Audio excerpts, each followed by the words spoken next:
The amount of aluminum is so small it doesn't really matter, except the aluminum accumulates. And if you get every dose of every vaccine, you'll have almost 12,000 micrograms of aluminum injected into your body. Known to be inflammatory to every organ system, goes to your brain, and 60% of all aluminum that you're exposed to gets stored up in your bones.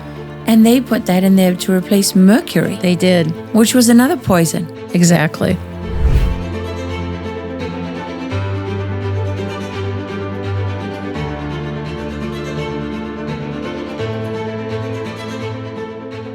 Welcome to Going Rogue with Lara Logan. We have an amazing show today, a formidable guest. And this show is sponsored by the wonderful company GIVESENDGO.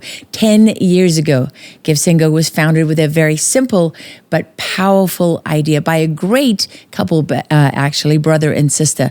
I know Heather from GIVESENDGO, and she is a fabulous woman. So they created a platform where people could easily and safely and confidently raise money for the causes that matter most to them. They saw what was happening, people being shut down, and they didn't like it. And they knew that money, it can only go so far to meet people's needs. So they turned crowdfunding into a bridge to share the hope of Jesus, hope that brings comfort and prayer to the grieving, peace in the midst of uncertainty, and courage in the face of fear. GIVESENDGO has woven prayer into everything it does because they believe prayer truly changes things. So much so that it is the only crowdfunding platform in the world with a pray button and a dedicated hope team. So the pray button, what does that do? Well, it lets people, all kinds of people send and receive prayers right on every campaign page, while the Hope team personally calls to pray for every single campaign, reminding people that they are seen, they are loved, and they are never alone.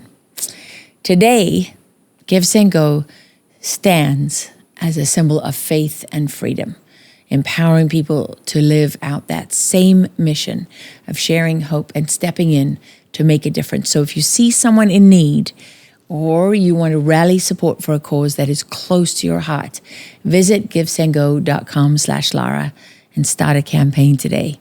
And you can use our special coupon code LARA 2025, that's LARA 2025, for reduced fees and receive even more of what you raise. So here's the link again. It is givesendgo.com/Lara, where help and hope go hand in hand.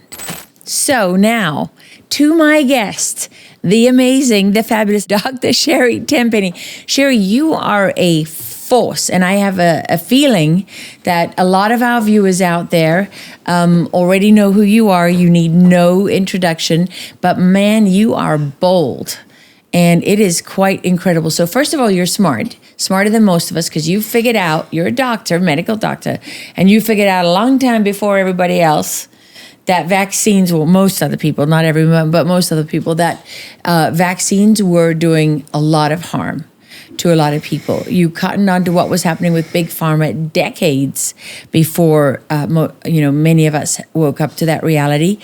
And as a result, you were the first doctor to stand up to what was happening with COVID, which is in itself an extraordinary both achievement, but also incredibly brave thing to do, because I'm one of those people that remembers very well how hard it was to do that in the beginning.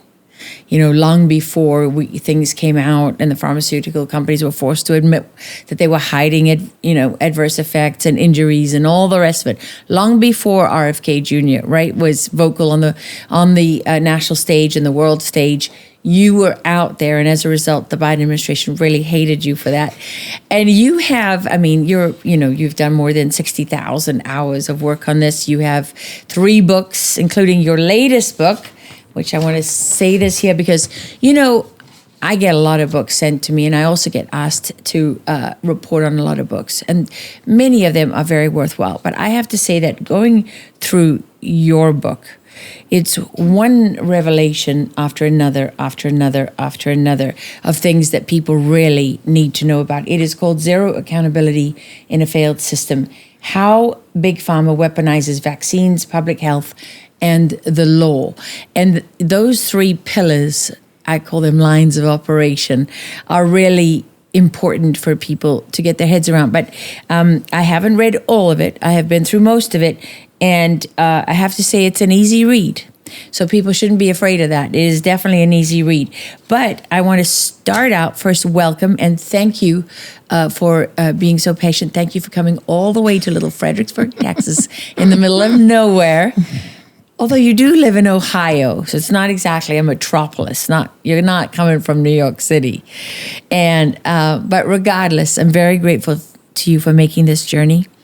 It's a true pleasure to meet you. I just want to say, on behalf of all the millions of people affected by COVID, thank you for being brave enough to stand up when it cost people everything. Some people, it cost their lives. Yeah, well, thank you, Laura. It was sometimes, they say that some things you pick and some things pick you. Yeah. Well, this is one of those things that picked me way back in September of 2000 when I attended the National Vaccine Information Center meeting in Washington, D.C. Yeah. Prior to that meeting, I got a flyer on my kitchen counter. It was just in gray. I remember it distinctly. It was on gray paper with black print. It was a trifold. And every time I tried to throw it away, somehow it would just magically end up back over on my counter. So I finally decided there must be somebody there important that I needed to go meet. I even went so far as to call them and ask them when their next conference was because it was going to be really inconvenient for me to go at that point in time. They said, well, we're just a small nonprofit. We don't know if we're going to have another conference. It's like, okay, all right, so I'll go. And I sat for 3.5 days and I listened to doctors and lawyers and parents of vaccine-injured children and parents of unvaccinated children and bench researchers, all this. And I still have the notes from that conference because I was so mesmerized by it. I wrote extremely fast and I took down like everything. And I walked away from that conference thinking, how did I possibly miss this? I've been in medicine 15 years by that point in time. I'd had an integrated center for 5 years. I grew up in a chiropractic family that my grandfather, my father, 3 uncles and 2 cousins were chiropractors. So I was not vaccinated as a child. And I had measles, mumps, rubella, chickenpox, pertussis. I had all that stuff. So I never really gave vaccines a thought.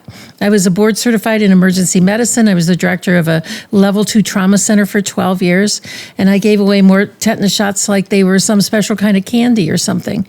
And I never really looked into any of it because I just didn't even know it was a problem. But right before going to that conference, there were parents that were coming into my office and sort of clutching their babies to their chests and saying things like, what's your position on vaccines? And I'm like, I don't know.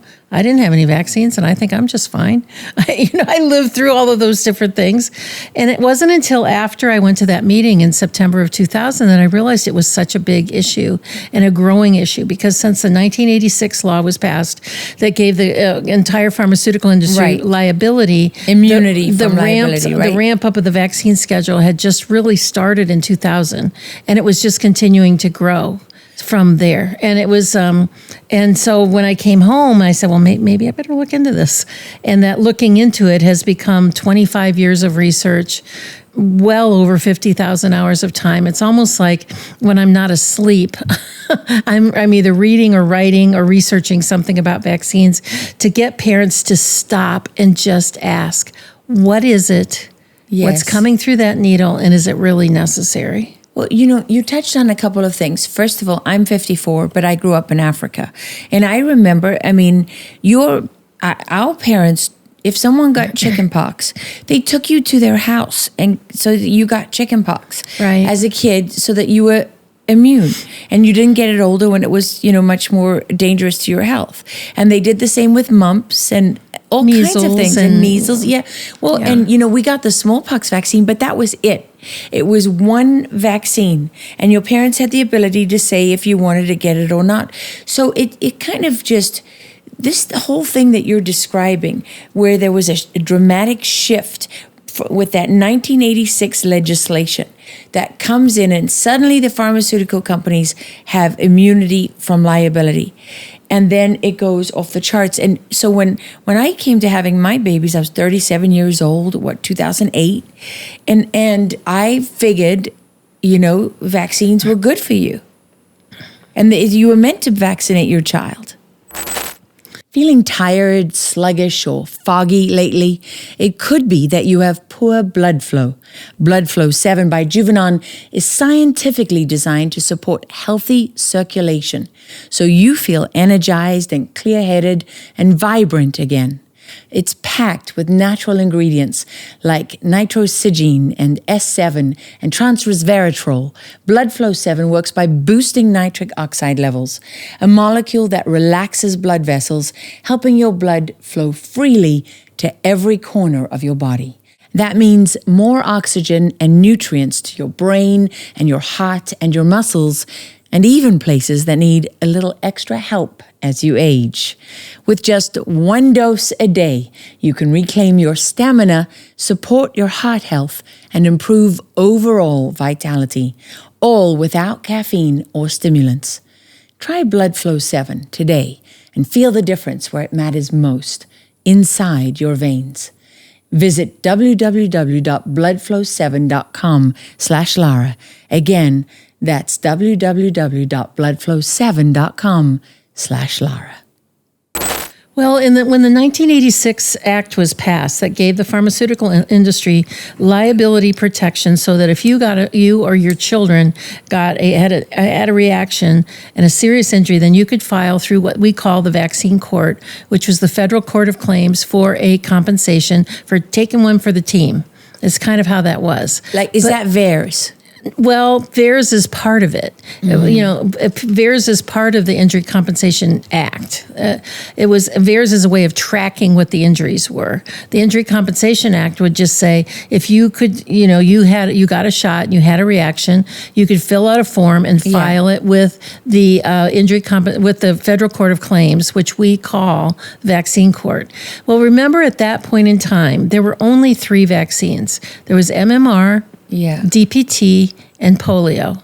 And I really think that during that time when, Congress was, they had a gun to their head, the pharmaceutical industry again said to Congress, vaccination is part of our public health program. We're getting sued because DPT is causing so many brain damages. We can't afford all these lawsuits, and you've got to protect us or we quit. We're just not going to make vaccines at all anymore. And we're helping people. This is a public health necessity. Yes, it will be a disaster without this public health thing. So they were, again and again, pushed up against the wall by the pharmaceutical industry. And I honestly think that if you look backwards in time, if you think about the senators and the congressmen who were in that Congress in 1986, they just thought about these 3 vaccines and smallpox. We stopped giving the smallpox vaccine in 1972, so it really didn't apply. So it's like, well, we can protect them for these vaccines. Not understanding or having any foresight into seeing of what was to come, and that it was like Fanny bar the door. Because as soon as that was passed in 1986, in 1991 they passed Hep B at birth and the Hib vaccine, and then the rollout just kept happening from there. The chickenpox vaccine, Prevnar, Gardasil, hepatitis A, it just goes on everything and on under the sun now. The 4 different kinds of meningitis vaccines. It just goes on and on and on. And I just saw a chart yesterday that shows the increasing incidence of autism that started from 1986, which was kind of when I got into this, was in September of 2000.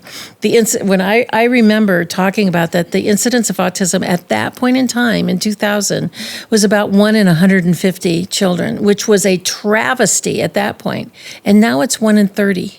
And you just see this chart, and it shows every time that a new vaccine was introduced along this chart, how things kept going up. And yet people say, we don't know what's causing autism. We have to look for genetics. We have to look for environmental things. We have to look at, and nobody is willing, except me and a handful of other people, to talk about the elephant that's in the room. When you are injecting foreign matter into children at a very tender age, when they're still going through rapid cardiovascular, neurological, lung, everything development, their bones are growing, everything is happening rapidly. It's like throwing hands full of salt into your gas tank and expecting things to work well. And so that's why probably about a year ago now, it was sometime this year, so 6-7 months ago, I decided I was going to stop talking about the pediatric vaccination program and call it what it is. Which is what? It's the pediatric poisoning program. that they poison kids systematically, that at 2, 4, 6 months, and 1 year, they'll get 28 injections by the time they're 1 year of age. Okay, I feel sick now because I did this to my children. And they'll have, by 2 years of age, when the kidneys become fully functional to get rid of the aluminum, that happens at 2 years of age, they'll have 4,700 micrograms of aluminum that will be injected into them that can't get out of their body. So it's stored in their brain and their bones and their liver and their kidney.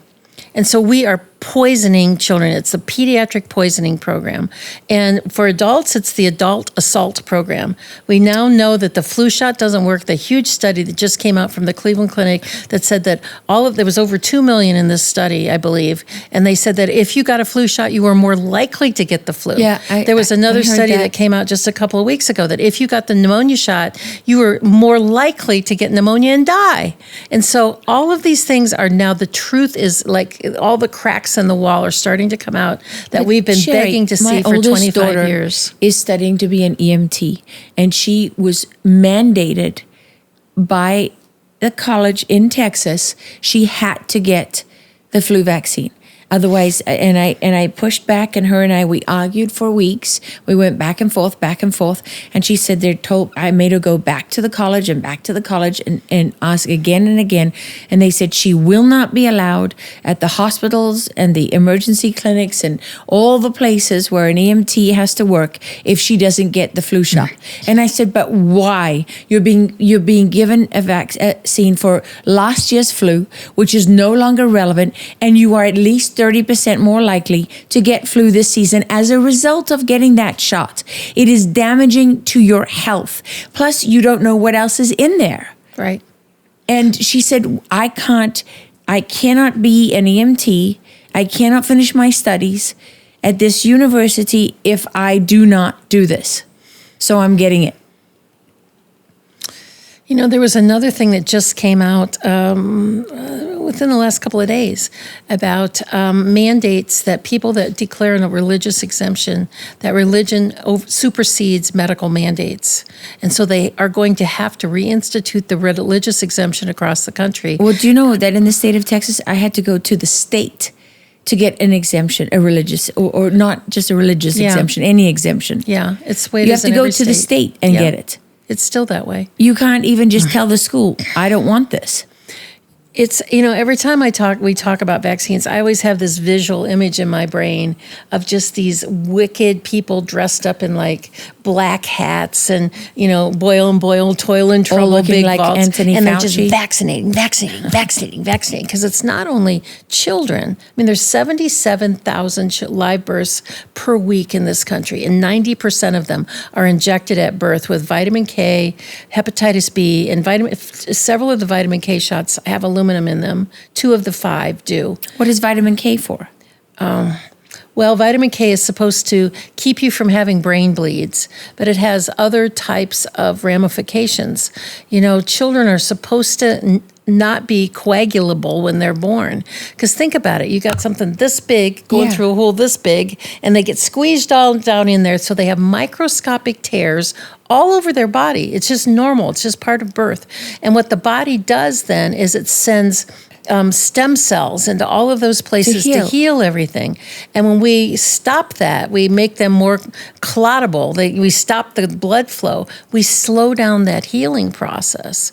And because we now do circumcisions in the hospital, because it's a Jewish tradition, and Jewish traditions would do circumcisions on day 7, because at that point in time, the liver has kicked in naturally and started making the vitamin K that it needs. So when they do a circumcision, the baby doesn't bleed to death. That's ostensibly why they do it. Well, we have to get the vitamin K, particularly little boys, because we're going to do the circumcision on day 2 of birth. We got to make sure that they're not going to have excess bleeding. The entire system needs to blow up and go away. It's so awful. So, if my children are 15, 16, years old, was it a lot different 15 years ago? I know this is a selfish question. What year was that? Was 2008? Do the math for me. 2008, 2009, 2010.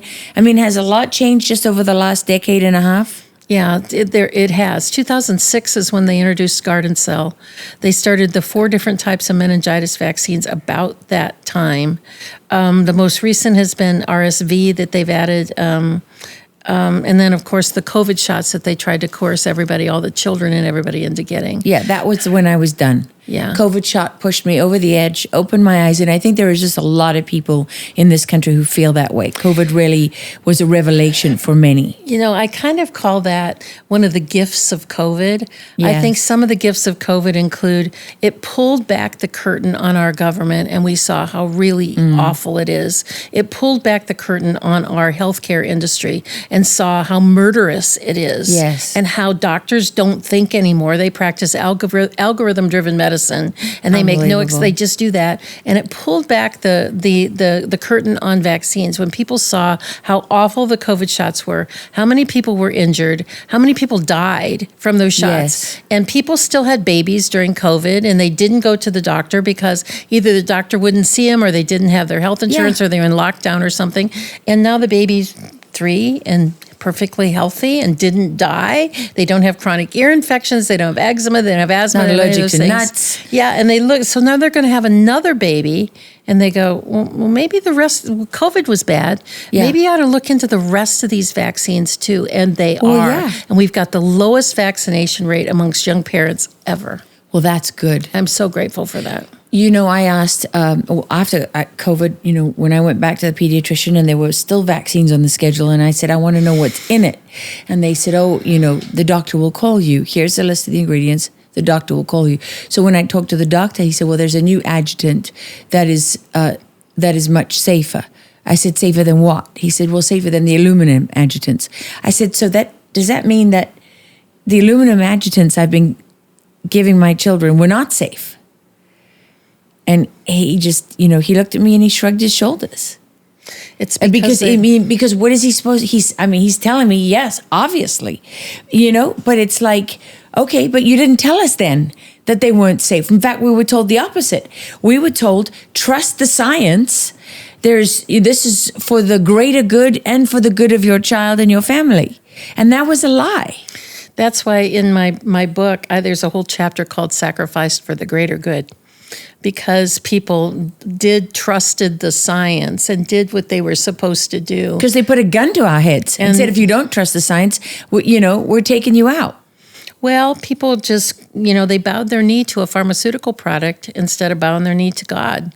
And said, take away my fears, preserve my job, give me a better job, protect my health, keep me from getting sick. Instead, it's like, I'll go get that shot and then I'll be able to travel and I'll be able to see my grandbabies and I'll be able to see my mom in the nursing home. I want you to say that again. They bowed their knee to a pharmaceutical product instead of bowing their knee to God. That makes me want to cry, actually. Oh, that's what we did. It's what the world did. What the world did. But particularly America. And we bowed the knee to fear. Instead of taking that fear, because fear is real. There's a thing going around the internet that says, the Bible says, fear not 365 times. Well, I actually researched that because that's what I do. And it's really 144 times. Which is still a lot. Which is still a lot. Which talks about fear not or have no anxiety or, behold, have no fear, trust in me, something like that. And and I still is a lot because I said if God bothers to say that 144 times, it must be kind of important. So what he's saying is fear not, trust me. So fear is real. But we should have taken that fear to Jesus and put it at the foot of the cross and said to God, that fear has settled over our whole country, our whole world like a wet blanket.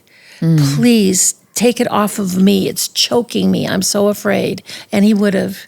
And instead, we said, no, we got to go get the shot because then I'm safe, then I'm secure, then I can travel, and then I can do all the things. I can keep my job. Sherri, there are still people wearing masks. I know that. There's people that just got their 8th booster.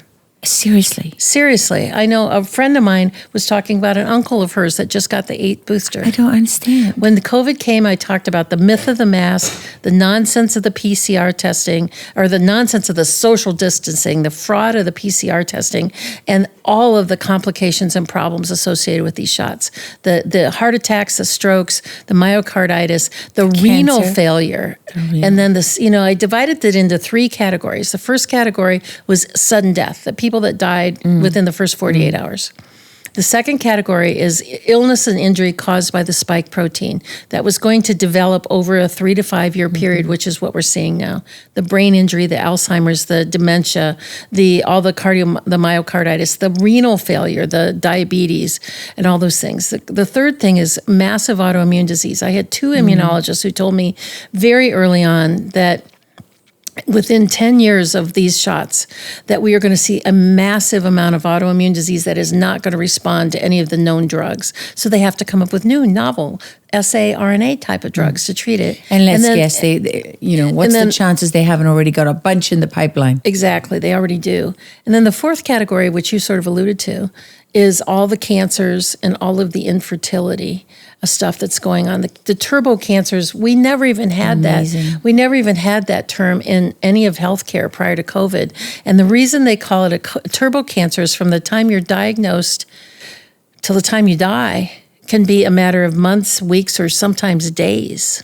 And it doesn't really respond to the normal treatments of what's happening. And we're seeing these cancers occur in younger and younger kids. We're seeing cancers that generally occur in 50 and 60-year-olds. We're seeing pancreatic cancer and breast cancer and prostate cancer and colon cancer in 8-year-old, 12-year-old kids. Are you kidding? And so it's awful what's happened. And, the fertility rate has dropped all over the world to now we're below replacement level. I just was looking at a study on that. The latest fertility rates worldwide. They even several years ago, they were so concerned in Greece that they had fallen so low. They said it was an extinction level event for Greek as a society. Which, of course, there'll be people who hear that and they point to the depopulation agenda, because we've been told for years that the world is overpopulated. But when you look at it and you actually look at the numbers and you actually look at the birth rates and all the rest of it, you see that was another lie. The world is not overpopulated. No. They tell you that we're running out of green spaces. Well, I travel all the time.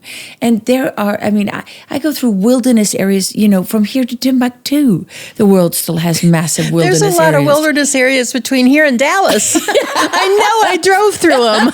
You're not wrong. It's called the Hill Country. Yeah, exactly. I invite everyone in America to come and experience a little of a flyover state. You might enjoy it. Okay, wait. So when I hear this, part of me, my head just wants to explode, because while I do know, and I think a lot of people know a lot of this, and they know bits and pieces, but what you do in your book and what you've done in your advocacy and your speeches and all the things that you do, the interviews that you do, is you've studied this and connected all the dots, and you have a complete picture. And I think that is extraordinarily valuable. I'm always, I fight hard for the whole truth. And sometimes the whole truth can be overwhelming. And when I hear that, part of me is like relief that I didn't get vaccinated, but then I start to think about all the people that I know and love who have been vaccinated, some of whom have died. And of course, there's a lot of resistance to connecting those dots. It's very difficult. May or may not have been because of the shot. Then I think about all the people I love who have, know so many people who are dying, people are dying like flies. And then I think about, I know that there will be people who hear that who've been vaccinated who say, well, I got vaccinated and I'm just fine. So far. And I don't want to hear this, right? Mm-hmm. Because this is not true. I get a lot of pushback from other people I love that's like that. But then there's another part of me that's just filled with a very deep, cold rage that people got rich doing this. And so far, it feels to me like they got away with it. That's the book, Zero Accountability in a Failed System. Of course. That's the way I titled the book that, because so far there's been zero accountability. Fauci's still walking around free. Birx is now a board member for Palantir. They all have big jobs and they still are walking around in their lives. Fortunes of money. They don't struggle for money. Bill Gates and all of these people who committed the most heinous crime against humanity ever committed, because it was everybody everywhere. there that succumbed to these injections, these horrible, horrible experimental things that, and they're still pushing them. That they're still doing. And I said, it's like, why can't we look at that and say, this is a new technology, we rolled it out, it didn't work. It failed, and we don't want it. And we don't want it anymore. No, because they want it. They want it. The Bible says, whether you eat or drink, do it all to the glory of God. But have you ever thought, how is your cup of coffee glorifying God? When you drink ETP coffee, every sip tells a story of hope. 100% of the proceeds go directly to equipping the persecuted, a ministry rescuing, feeding, and protecting Christians suffering brutal persecution in Nigeria. These are men, women, and children who have lost everything because of their faith in Christ. But through your morning coffee, you can help save lives. ETP coffee doesn't just taste great, it does great. Visit etpcoffee.com and make your cup count for eternity. ETP Coffee. Glorify God with every sip. And they want it because they have another goal. I mean, that's the only... we all know that the definition of vaccines was that, everyone understood the same thing. And they said it. Take this vaccine, you won't get COVID. Okay, no thanks. And then they said, oh, no, people are still getting COVID. Okay, take this vaccine and you won't die from COVID. Oh no, people are taking the vaccine and they're still dying from COVID. In fact, and now they're also dying from the vaccine. And more people now are dying from the vaccine than from COVID itself. And so you don't have to be a rocket scientist to look at that and say, you're not honest and I don't want any part of this. 100%. And so why have our leaders not said, that's the logical thing. So one of the things I've learned in information warfare over the years, over the 397 years I've been a journalist, is the absence of normal is abnormal. So it's normal that if you roll something out and it doesn't do what it's supposed to, and then you find out it does a lot of harm, well, you roll that back. That's normal. It's abnormal to still be advocating for doctors to still be recommending to their patients that they get vaccinated for something we all know you cannot vaccinate for a virus. Well, and the fact that we now have irrefutable evidence. I've interviewed on my show, I've had Ed Dowd on my show several times, and every time... And he's the former BlackRock employee. Yeah, and love Ed Dowd. Super smart, and does. And he follows the numbers and does all the numbers. And he's every time that he's on my show, he starts out by saying, "I'm really not sure why we're still talking about this. The evidence is irrefutable. It should have stopped a long He's time ago." 100% correct. And we see the disabilities continuing to climb. We see the deaths continuing to climb. We see the lack of people being able to work. And he looks at all of the people that they may not be totally crippled, but they're sick enough they can't work and they can't be employed. Oh, Sherri, it's long COVID. Oh, yeah, for sure. Right? And it's the only disease, by the way, that you can get cured from but never be cured. Exactly. Right? They even came up with something that said, oh, no. Even if you're healed, you're still suffering from long COVID. Well, I maintain, and I still will always say this, that the vast number of people that died in the hospital didn't die from respiratory illness that they labeled from a coronavirus, an abnormal coronavirus, and they called the syndrome COVID. They died from medical malpractice. And I want to know when those doctors are going to be held accountable for giving the wrong drug in the wrong dose in the wrong sequence of time, putting people on ventilators unnecessarily, not protecting their kidneys or their livers or their brains, and those people died because they were it was mistreatment, it was malpractice. And none of them are being held accountable either. While isolating them from their families and denying them the right to refuse treatment. Exactly. Or to get a treatment that they wanted. I know of so many people have told me that when they were able to go in and see their loved ones, that they would sneak them in ivermectin in their purse and make sure that they got them and things like that. There were people who were breaking people out of hospitals secretly at night. Exactly. There were actually, I can't say too much about it, but there were teams of people who would go in when a family begged them for help, and they would get loved ones out under Yep. cover of darkness because the hospitals were refusing to release them. And there were people who didn't get that kind of help and died as a result. That's what when I their say. when their families were begging them, please release my father, release my mother, my child. Yeah, that was, like I said, one of the gifts of COVID was pulling back the curtains at how evil our hospital system really is. And I will use that word. Doctors walking around arrogant that don't know what they're doing and pretending they know this much, but they won't look left or right to learn anything Protected by else. the hospital and the system. And the system. Exactly. And so it's... As long as you're prescribing all the drugs I want, the pharmaceutical companies have got your back.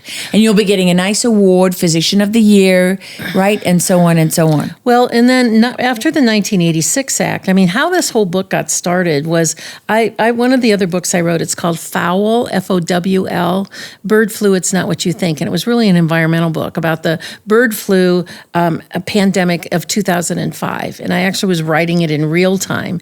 And when bird flu kicked up again in like 2023, somebody on my staff got a copy of that old book, which is no longer in print. And they said, this is really good. Just change the title and re-release it. And I said, I can't do that. That's 2005 politics and, a lot of Bush era stuff that was going on.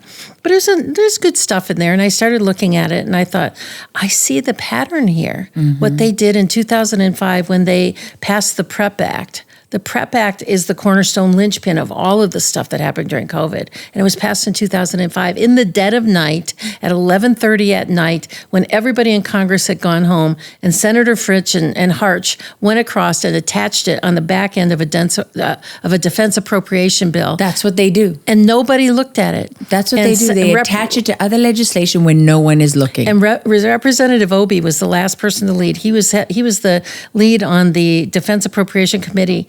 And he submitted, and I put this in the book in full from the congressional record. And this is in your new book. There's a chapter on this. Yeah, about the PrEP Act, about his entire speech of what happened, and laid it out step by step by step of how the PrEP Act got passed, and that was in December 17th of 2025. And he said he was going to have people reread it when Congress came back into session. Nobody did. Life went on, and that is the cornerstone of what happened during COVID. Because, so you said 2025? I'm sorry, 2005. That's 2005. what I thought. Yeah, you confused me there for a moment. I was like, what? Yeah, 2005. Okay. Yeah, that was 2005, long before COVID. Yeah, it was the pattern that they set up because they took the Injury Compensation Act of 1986 and took it to the next level. So explain what the PrEP Act did. Well, the PrEP Act is the that stands for the Preparedness and Readiness Act. I can't remember the whole thing, but it's a long title. And for the PrEP Act, what that did, it took anything that was administered as a drug or as a treatment of any kind during a pandemic had 100% complete liability protection.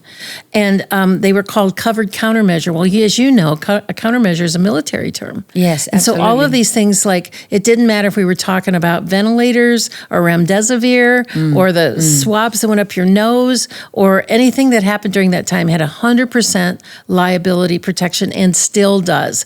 We were really hoping that when Secretary Kennedy went into HHS, one of the things he would do was go and end the coverage of the pharmaceutical industry by the PrEP Act, because the PrEP Act has to be put into play at the beginning of a pandemic, which Secretary Bexera did. One of the last things that Bexera did before he left office as head of HHS was he extended the coverage of all of the things COVID through December 31st of 2030. Wouldn't it be nice if someone like him were held accountable? Yes. And they could reverse all of that and open up the doors for all these other things. Do you think Kennedy still might do that? He's got a lot on his plate. I don't know if he's being allowed to do many of the things that he would really like to do. So the question is, but the PrEP Act, the biggest thing about the PrEP Act is that it never funded injury compensation for anybody that got injured by the COVID shot. With the 1986 Act, if you got injured, you could file for compensation, and they paid over $8.5 $5.8 billion in injuries over the years to people injured from any of the other vaccines. That's through the 1986 Acts. That's with VAERS. That's through the Federal Court of Claims. That's all funded. It's a kind of a machine. Takes a while, but you can get compensated to help you pay for your medical bills. That's the thanks for taking one for the team. Yeah, That's- we'll pay you to be silent. Yeah, and go but away. the COVID people, 1.6 million people filed injury compensation claims with VAERS database. That was multiple times more than all of the claims since 1986. A $1.6 million spike in vaccine injured. But the problem with that, Laura, is that they filed that claim with VAERS when they should have filed it with the Covered Injury Countermeasure Program, the CICP, which was created through the PrEP Act, that had no funding and that people didn't know about. That nobody knew about, had a 1-year statute of limitations. And so by the time you even figured it out, your statute of limitations was out. You had to file it on your own. You got no compensation. You got no payment that went to your attorneys for helping you, all that stuff.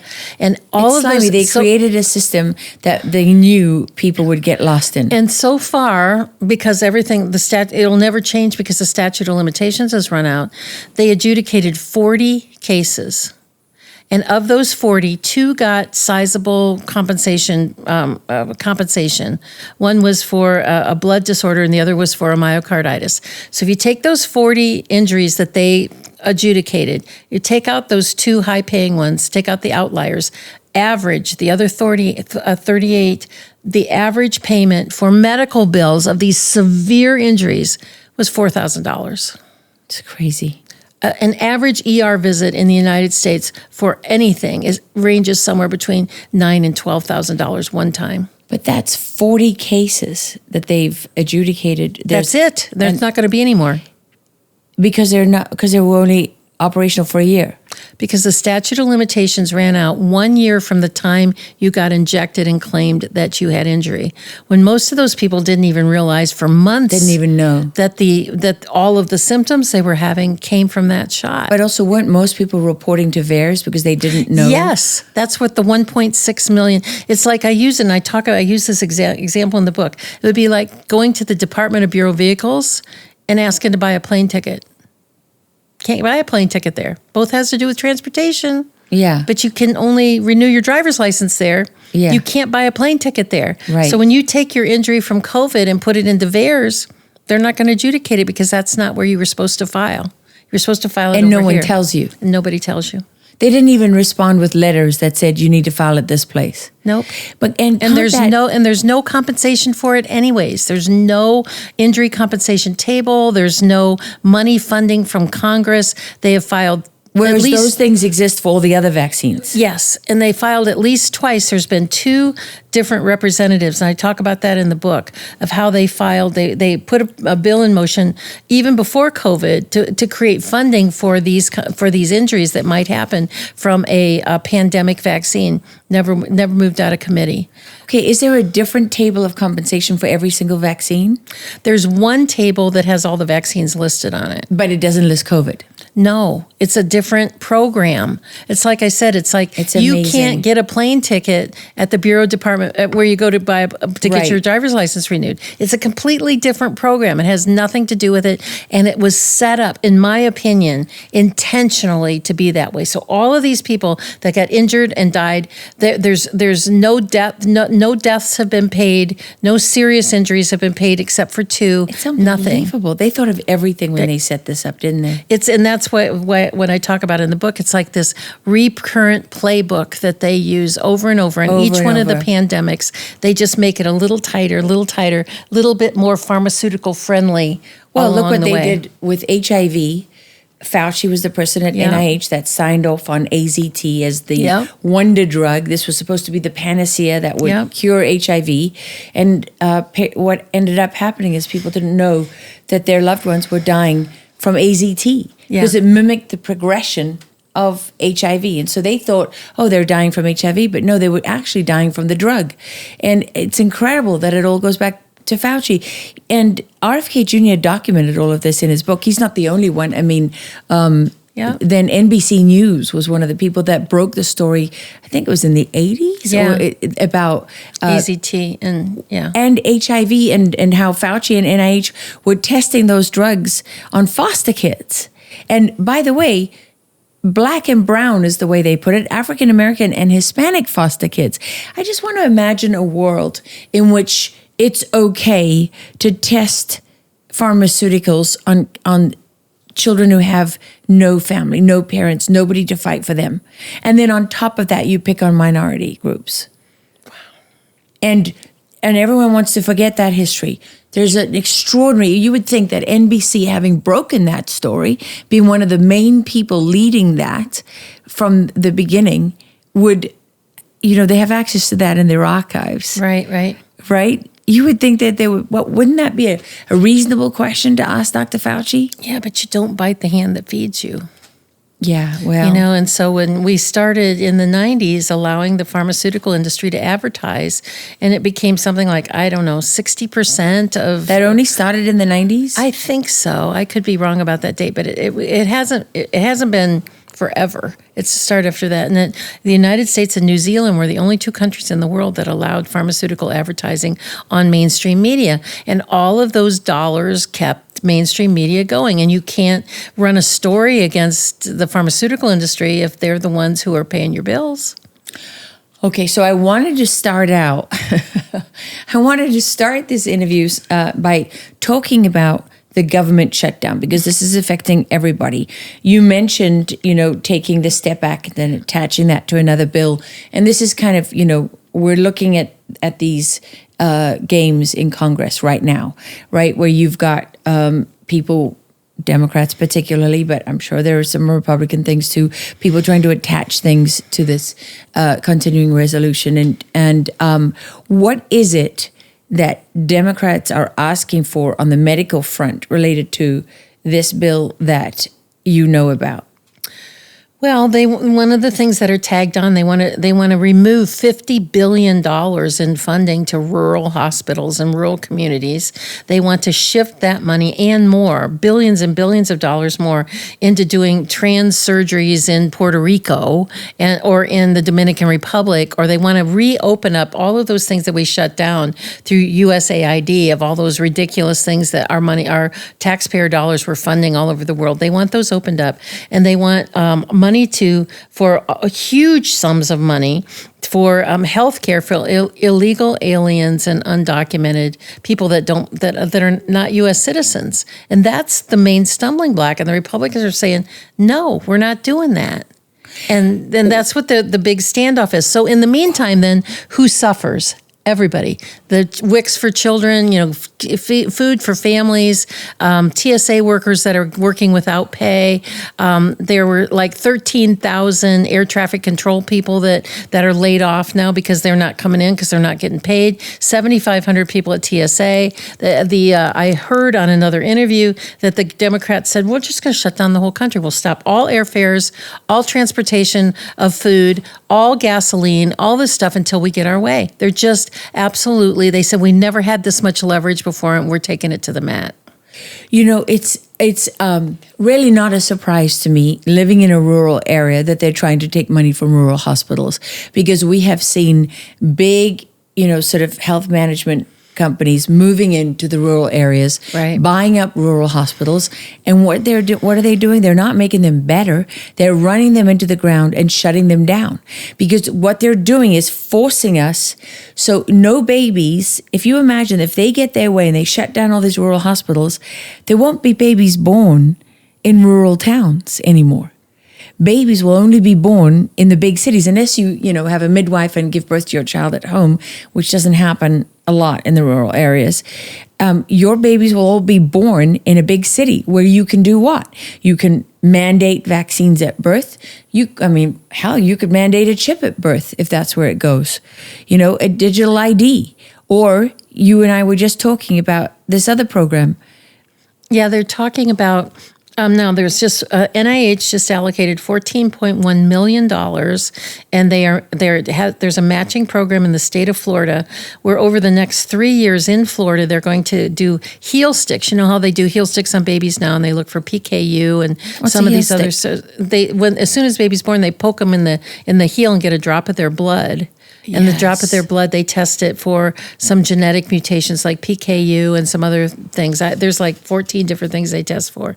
Well, they also now, part of that heel stick, that little drop of blood, they want to completely sequence that baby's full DNA and put it in a database. So if there's anything in that DNA sequence that says that down the road, this baby may develop cystic fibrosis or muscular dystrophy or anything like that, heart disease, immune condition, we can start doing gene therapy on that little baby now, because you would want that for your baby, wouldn't you? Wouldn't you want to make them better? If there's something we can do from a gene therapy standpoint, and there's this trial that they're doing in Florida of these 100,000 babies is not done to really see what the demographics are and how many children are more susceptible to develop chronic diseases when they get older. And remember, they're probabilities, because epigenetics makes all the difference. And epigenetics, you can have a gene profile, and it's assumed that gene profile is static, that it stays the same, and it's not, it's fluid. And epigenetics is what you eat, the environment you're in, your emotions, all the stuff you slather on your body. Epigenetics is environmental things that can change and manifest your genes. But from birth, we're going to label you. So in the future, we're going to know about what you can get in terms of health insurance, life insurance, whether or not you can go to school, and now probably even at some point whether or not they're going to allow you to live, because we're not going to pay for all of this. Look what they're doing in Canada with those, medically assisted suicide things.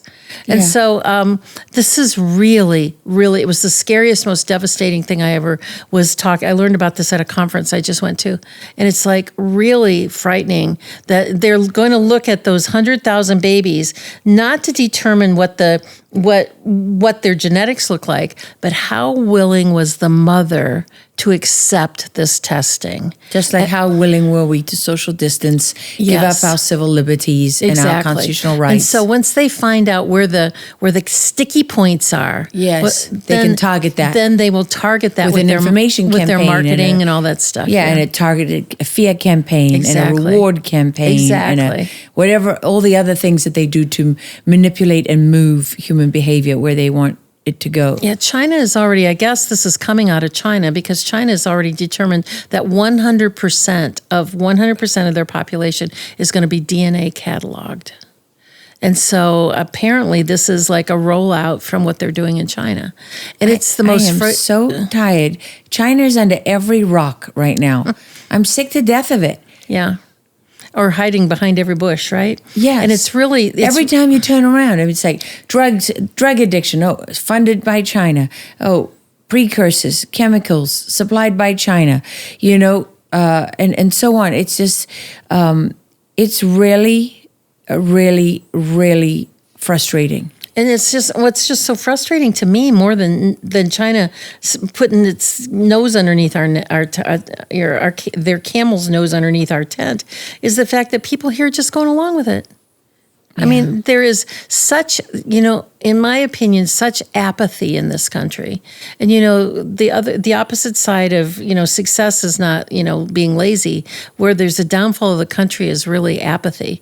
When people just really don't care. It's all about me. And if it doesn't affect me, I'm not interested. But the thing is, it does affect you. I know that. That's the worst part, is that, a lot of these people that are just chuffing around, taking care of their daily lives, planning the next vacation, my daughter's wedding and where we're going to go this weekend for let's go hiking. I look at all these things that people do sometimes on Facebook, and I try to remember what it must be like to have a life like that. Yeah. I do. I don't resent it. I'm happy for people, but at the same time I'm like, wow, what is it like to wake up completely free of the knowledge and certainty that we are hurtling towards a really catastrophic reality for our children and our grandchildren, and simply not caring and not thinking about it. Because we don't teach history in schools anymore, We don't teach. We don't even teach like when I went to school, there was Ohio history, and then Ohio government, and then national government. Because I grew up in Ohio, and so, but we don't teach even local history anymore, like the history of Texas, and then we don't teach like world history anymore. When you look at the rise and fall of major countries and societies. I mean, think about the day back in England when they said the sun never sets on the British Empire because they had a stake in every country around the world. Think about the Portuguese Navy. Where did they go? What happened to them? Think about, the Spanish Armada. What happened to them? What happened to the Ottomans? What happened to the Rhodesians, in Africa? What really happened to the Nazis, by the way. Exactly. Because now Operation Paperclip and the Finders Papers, they've all been declassified. And now we know. Right? We know a lot more about what happened in the Second World War, but we don't teach that history. And even where they do teach it, what are they really teaching? Because, my kids at a Catholic school were being taught that Marxism was an alternative and, sort of valiant and courageous and thoughtful alternative form of economic organization. And when I challenged the school, they were like, well, we're not saying it's better than capitalism. And I'm like, it's not a form of economic organization. It's a system of social control where economics plays a big role. What are you even talking about? Like, you're a Catholic school. Marx taught that God didn't exist and that religion had to be outlawed and churches banned. And, oh, by the way, you know what they do to Christians in communist China, for example? They take the female Christians and they put them in the cells with the males and they order the male prisoners to gang rape them into submission. I mean, what are you doing? What are you actually teaching and why? He said, well, this is the state curriculum. Wow. In the state of Texas. Wow. Not Oregon. Supposedly our strongest. Not California. Supposedly our strongest red state, right? That's scary. So what are they teaching in California and Oregon? Well, this is, just like you said, parents need to ask, what is in this vaccine? And what is it actually going to do? And what are the negative effects and so on? We need to ask, what is in our child's curriculum? And by the way, what are they watching on their phones?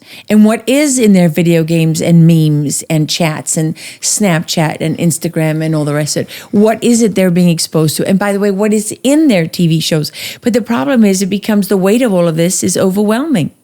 How do you give your children freedom and privacy and respect, but also be vigilant about all of this. And then, oh yeah, by the way, hold down one, maybe two jobs, run a business or, and then still somehow survive. And that's why the Z generation, the 20-somethings, are so discouraged. And one of the leading causes of death is suicide because they just see no future. How are they ever going to be able to afford a house? How are they going to be able to start a business? And by the way, how am I ever going to be a good mother and father if even the very definition of man and woman is no longer clear to everybody? Exactly. We're not all operating from the same understanding. Yeah, if I go to college to get a degree in marketing, and I'm coming out, $200,000 in debt or $50,000 in debt or whatever it is, it's a lot of debt. And the best I can do is get a job at Dunkin' Donuts. Yeah, and by the way, even if I got a job in marketing, would I actually be doing marketing or would I just have to push an ideology? Because woke ideology is not a good marketing. I mean, it's not a good business proposition at this point. What do they say? Go woke, go broke.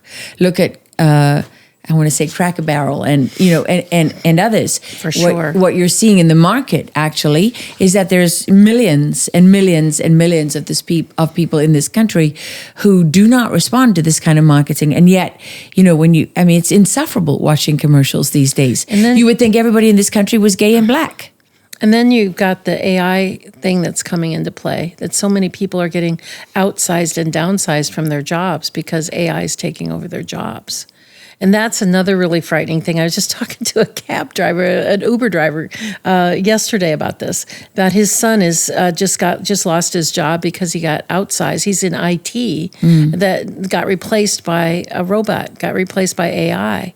and that's going to be even more coming, that anything that has to do with white paper shuffling things, eventually AI is going to be good enough to outdo a lot of jobs. And then what are people going to do? You have to have a reason to get up in the morning. Okay, well, let's talk about AI in the medical field. Yeah. I was just talking to a radiologist, and he was telling me that they're increasingly using AI for radiologists to read the reports, and they just had a case where the AI read the wrong thing. And at the last moment, the chief radiologist was like, wait a minute, what did you say? Like, give me that report. And went back and looked at it all again. And they realized the AI was completely wrong. So who's responsible for that? What are you going to do? Sue the AI? Yes. Fire the AI? Well, I guess you would have to sue the whoever was the administrator of the AI. So it would be the hospital system. Good luck. Yeah, exactly. I was going to say good luck with that. Good luck suing the hospital system, which can crush every individual out there except for the chosen lucky few who have the financial resources 100%. And the wherewithal to fight that. Yeah. So it's, and AI's been so glorified, and it's not, I believe it may be what we think it is 20 years from now, because right now it's like a 7-year-old child. It spits out what it wants you, what it thinks you want it to hear. It's only as good as the inputs. Exactly, the questions you put. I'll tell you an example. I was looking up a reference because I was doing a presentation on what vaccines adversely impact oral health. And so, kind of an unusual topic. So I asked my ChatGPT, can you give me any references for this? Absolutely, and it gave me 3 references. So it gave me the name of the study investigator, the title of the journal, all the numbers that go behind, the journal, like the date and all this other stuff, and a PubMed number. And I thought, this is great. Now I can take that PubMed number and go read the study for myself, right? Yeah. So it was an article. Remember, keep in mind, this was about vaccine negative impacting oral health. So the PubMed number, when I put it in, took me to an article about astronomy. It's like, well, that's kind of weird. Well, maybe I can look this up by the journal article. The journal article didn't exist. Then I looked it up, thought, well, maybe I can find it by the author about who was supposed to write this. That person didn't exist either. The entire thing was fabricated on all 3 of the references. And it just was so telling to me, because I did the same thing. On 3 different references, I looked up the journal, the PubMed number, the journal article, and then the supposed author. And all 3 of it was totally made up. Totally made up. So at that point in time, I've only ever used AI kind of as an editor. I'll write something and I'll say, check this for grammar. It's kind of what I use it for. And I've never used it really for anything else. But now I use it even less, because I realize it's going to just give you something to, like a 7-year-old, like a little puppy that wants to please you.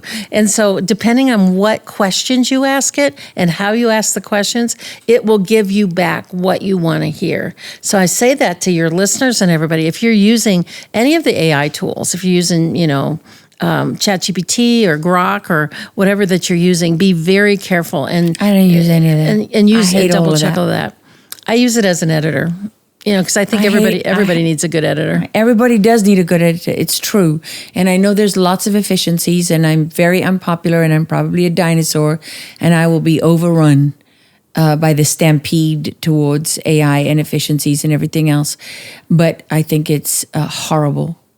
Did you see the new thing that just got released 3 days ago? It's called Grokopedia.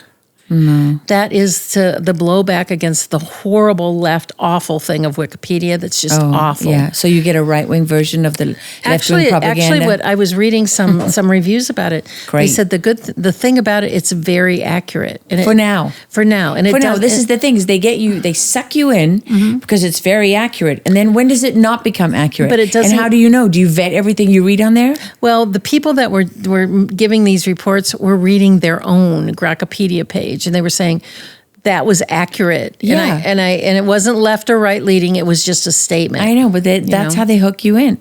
It's like, I talked to a friend of mine, really close friend of mine, whose husband was injured, extraordinary soldier at the highest levels of special operations, and he lost his sight in Afghanistan.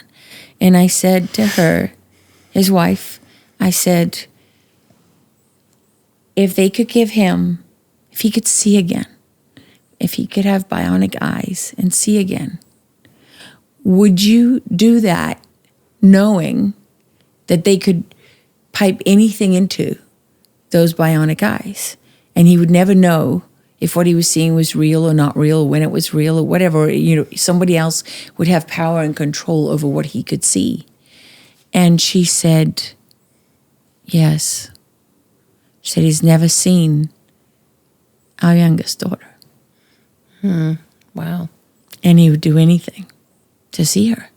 It's not hard to sell this to people because of things like that. Imagine if your child had never walked and you could give them the power to walk. You're right, and I can't disagree with that, but you could go back in time and look at a lot of technologies and say the same thing.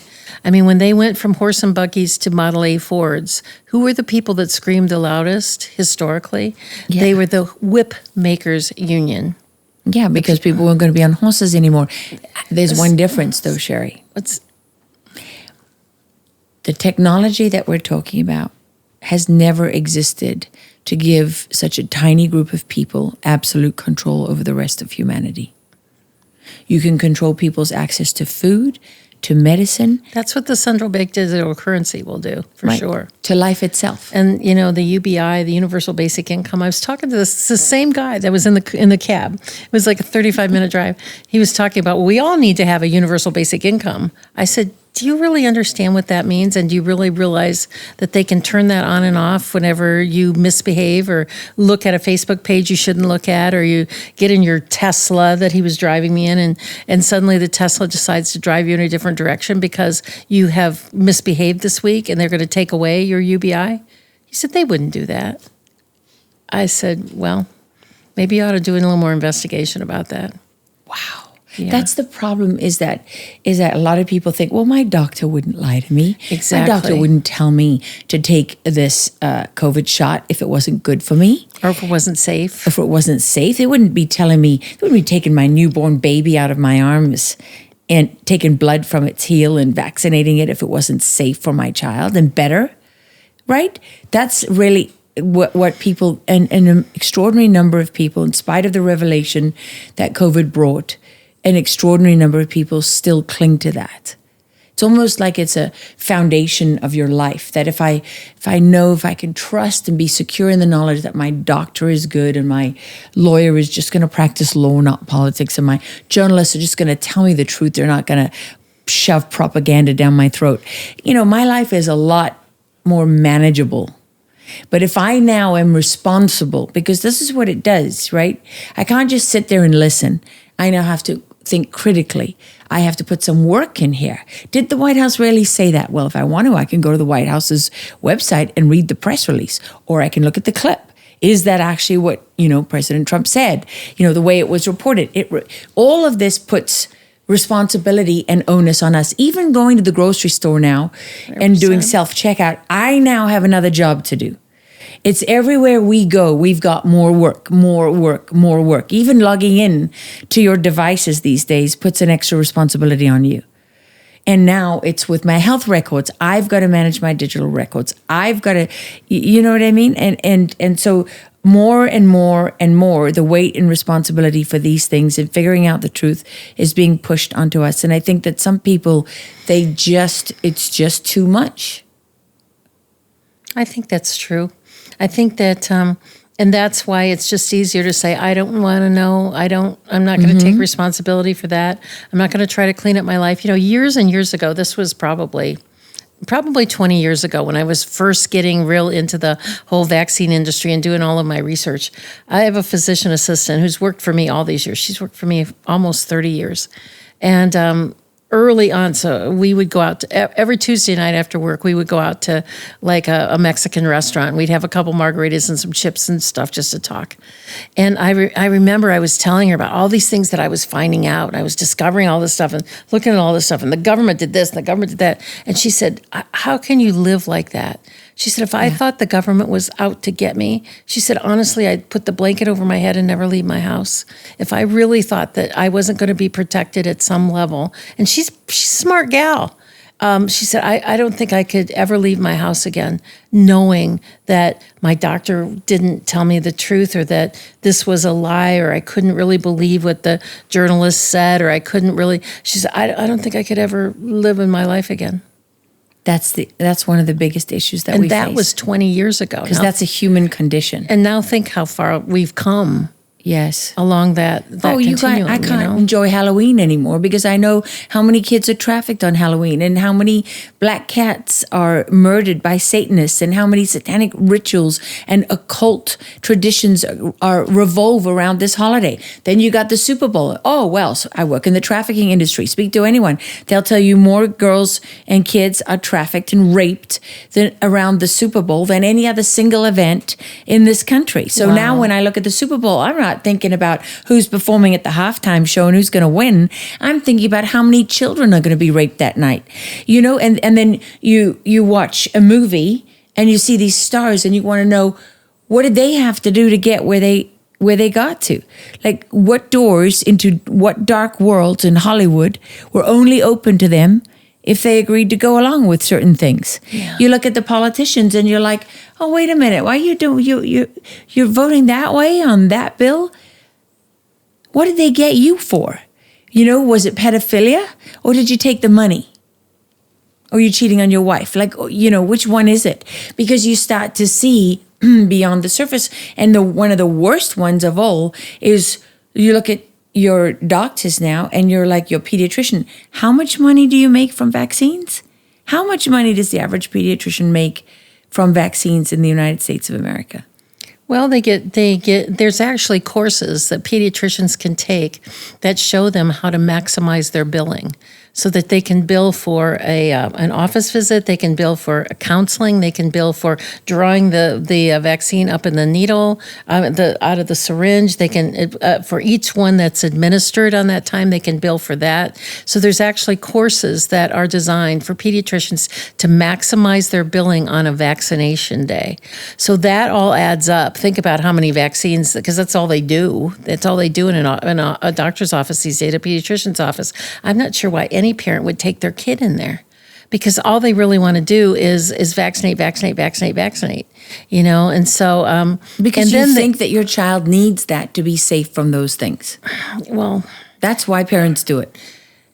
Well, it's frustrating for me to hear that, Laura, and it's hard for me to get my head around that, because after doing this for 50,000 hours and 25 years of my life, if parents are still asking questions like, well, what about smallpox and what about polio? And they don't have any idea about how to take care of a fever and why fever is important. It's very hard for me to go there. My staff is always telling me there's this whole new group of kids, young adults out there that need your information, and I sort of feel like I've been teaching a PhD class for all these years and keeping the already informed more information and keeping them on the straight and narrow. And now you want me to go back and teach first and second grades. It's hard for me to do that. I understand. To go back to the very beginning of really because when I started this, Laura, there was hardly anything out there. There was no books, no videos, no DVDs, no TikTok, no Instagram, no any of that stuff. And there was very little in terms of research. And even to go into that research was really difficult. And even navigating the CDC's database was really hard. Think about this. This was the year 2000. This was 25 years ago. And so my heart and I had so much empathy for parents and doing all these things to try to get them help and try to get this information.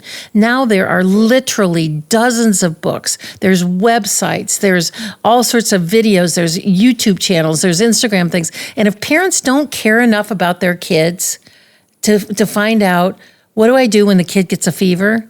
When is a fever serious and when is it not?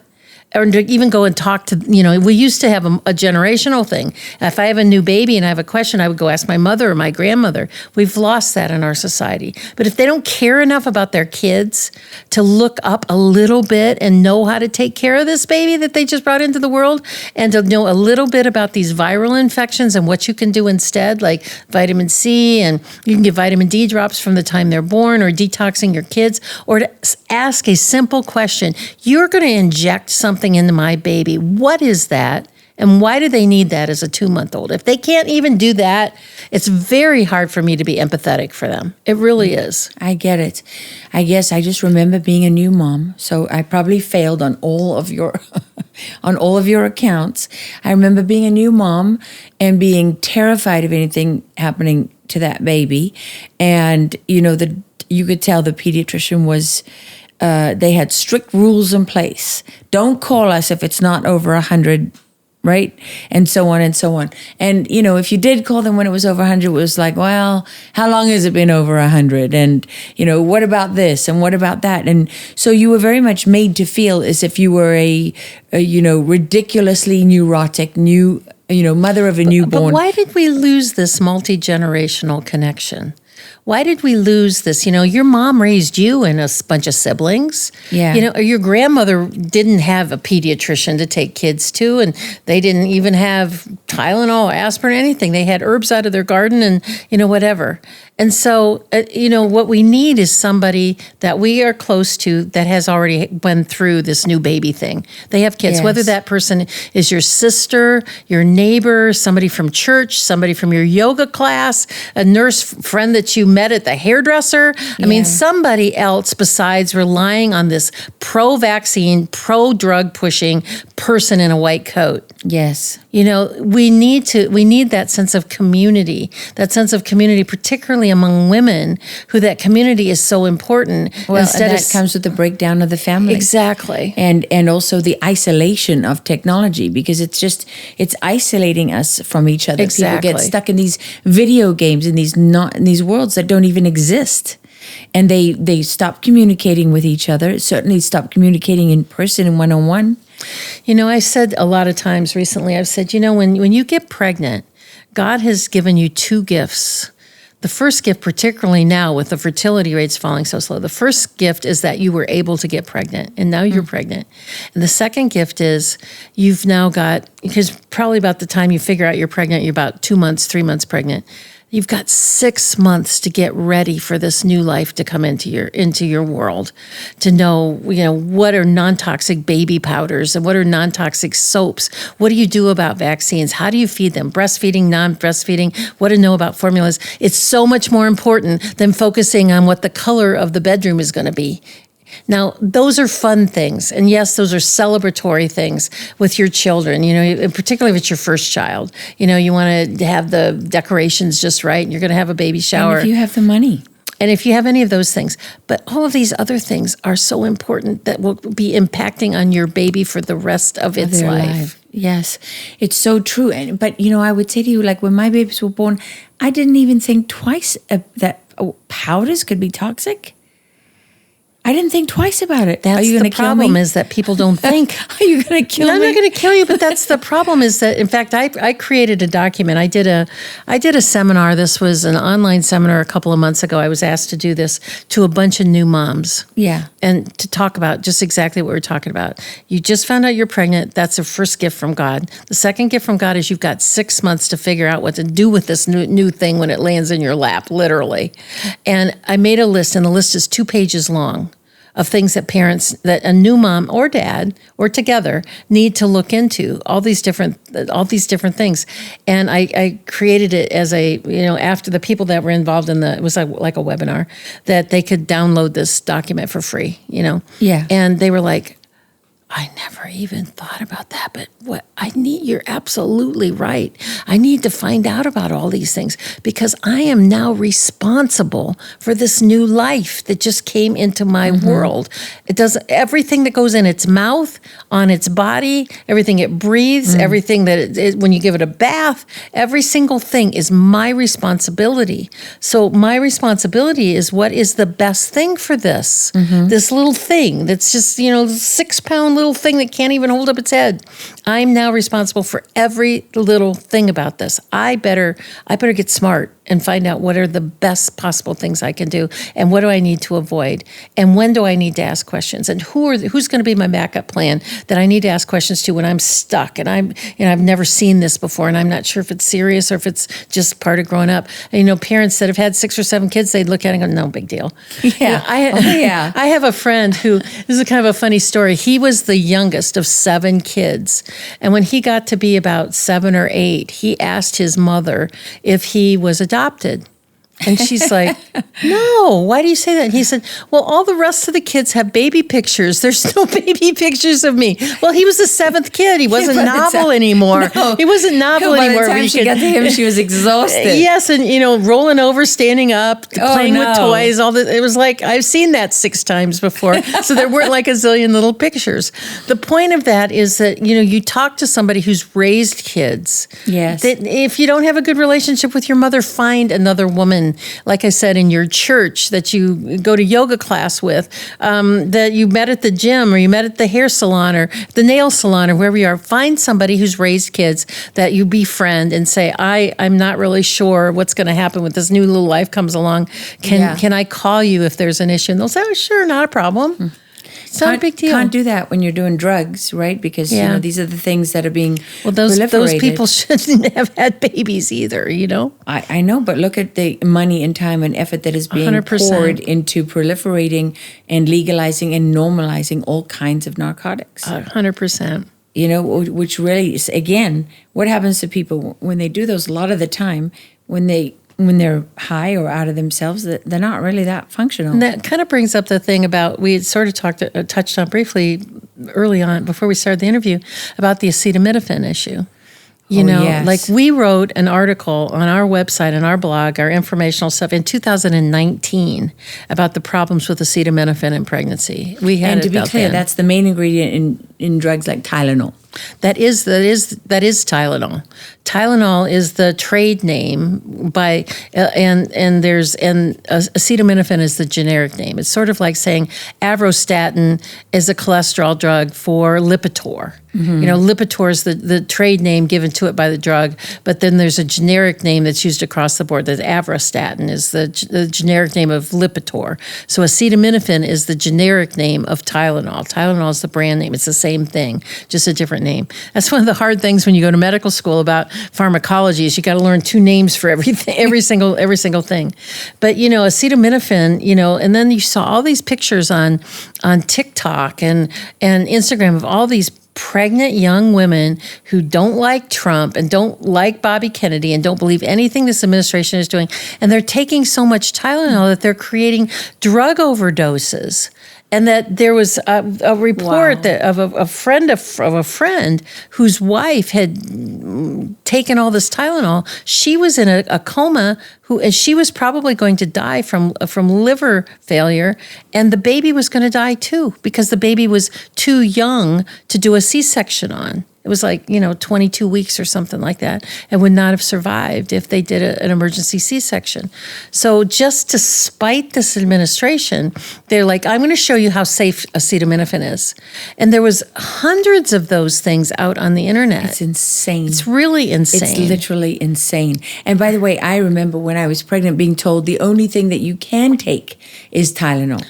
They said, don't take ibuprofen, don't take anything else, but if you have a headache or you need anything, acetaminophen, Tylenol, that's what you can take. You can take that. Not only that, but think even back further than that. I mean, I'm old enough to remember, because I'm older than you. I'm old enough to remember when a pregnant woman couldn't take anything. You can't have a glass of wine. You can't have an antihistamine. Yeah. You can't eat tuna because of the mercury that might be in the tuna. Right, in the tuna. And all these different things. But now pregnant women get 4 vaccines and a 5th vaccine if they're Rh negative. So they get a DPT, a flu shot, an RSV vaccine. Are you kidding me? Yeah, they get all, and they were at a COVID shot my word. when they're pregnant. And then if they're Rh negative, they also get 2 RhoGAM shots. Are you serious? Yeah. Why would any pregnant woman take the COVID shot when it was shown in those clinical trials and that Pfizer data and other data that it caused spontaneous abortions? Well, the upshot of that is not only the spontaneous abortions, but Dr. Jim Thorpe and his crew has done a lot of analysis on the placentas that they come out, Yes. that they just look like cobwebs. And green. And they don't even know how the babies survived, how they got enough oxygen and nutrients through the placenta to even keep them alive, because they just look like gooey cobwebs. They're awful. And yet when Secretary Kennedy said we are no longer going to recommend the COVID shot for pregnant women or for children, There's an outcry. the ACOG, the American College of Obstetric and Gynecology, put this big thing up, this big, huge thing up, that you can't take this away from pregnant women.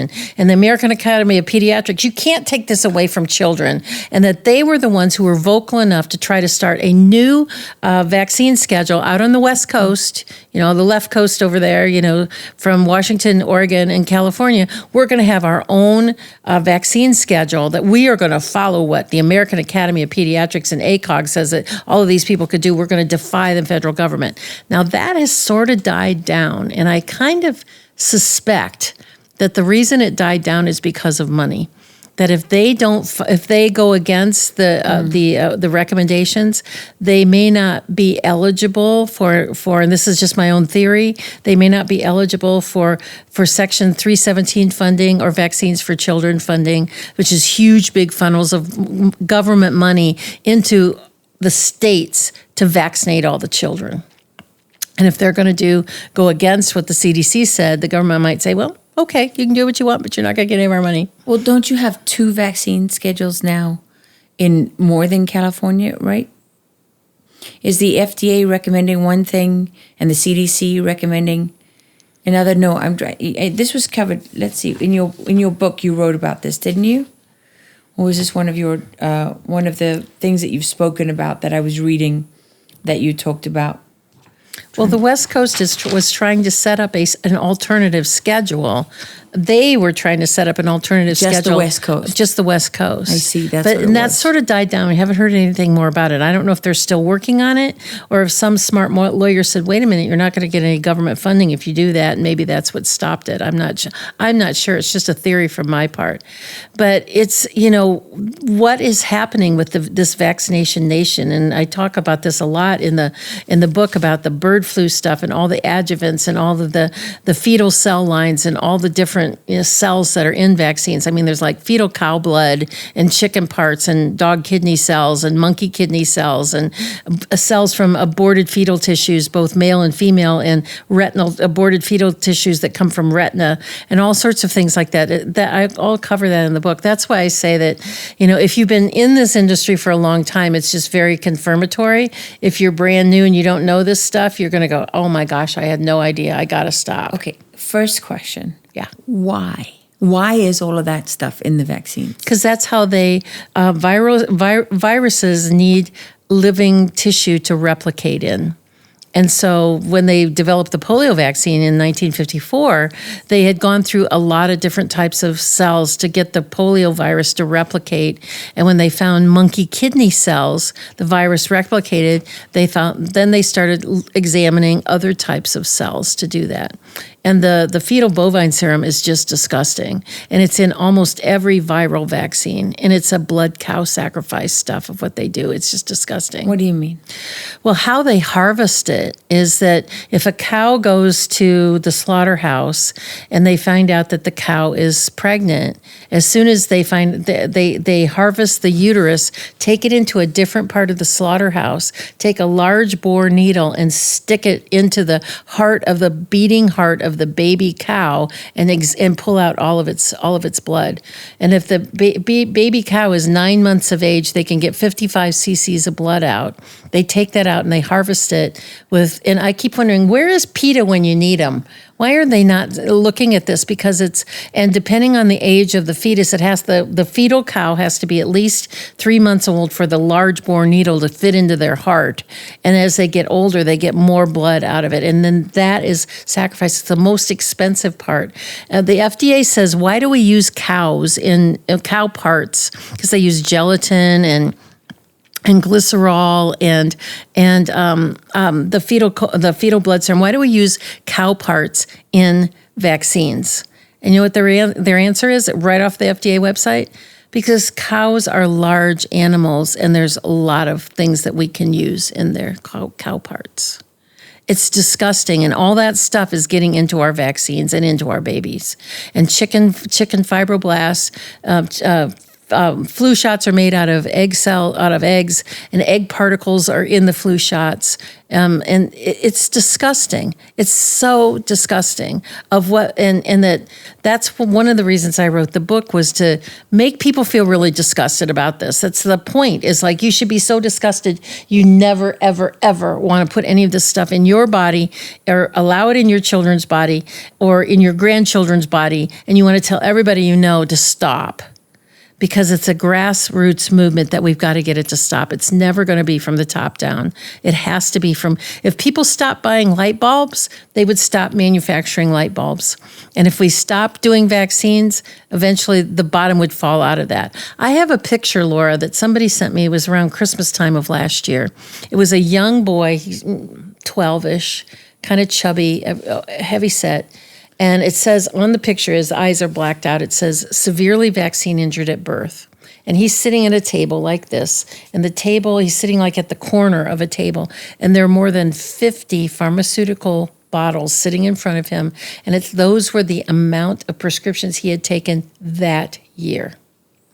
So this is all about money. All the pharmaceutical industry, all the doctors, all the everything, it's all about making our children customers for life. And if you can break them, then from an early age, you give them asthma, allergies, eczema, ADD, ADHD, insulin-dependent diabetes, a long list of neurological problems, a long list of cancers. From an early age, it's all of those pills is the reason why they do this. What about POTS, posterior? Same thing, big correlation with POTS. Orthostatic tachycardia syndrome?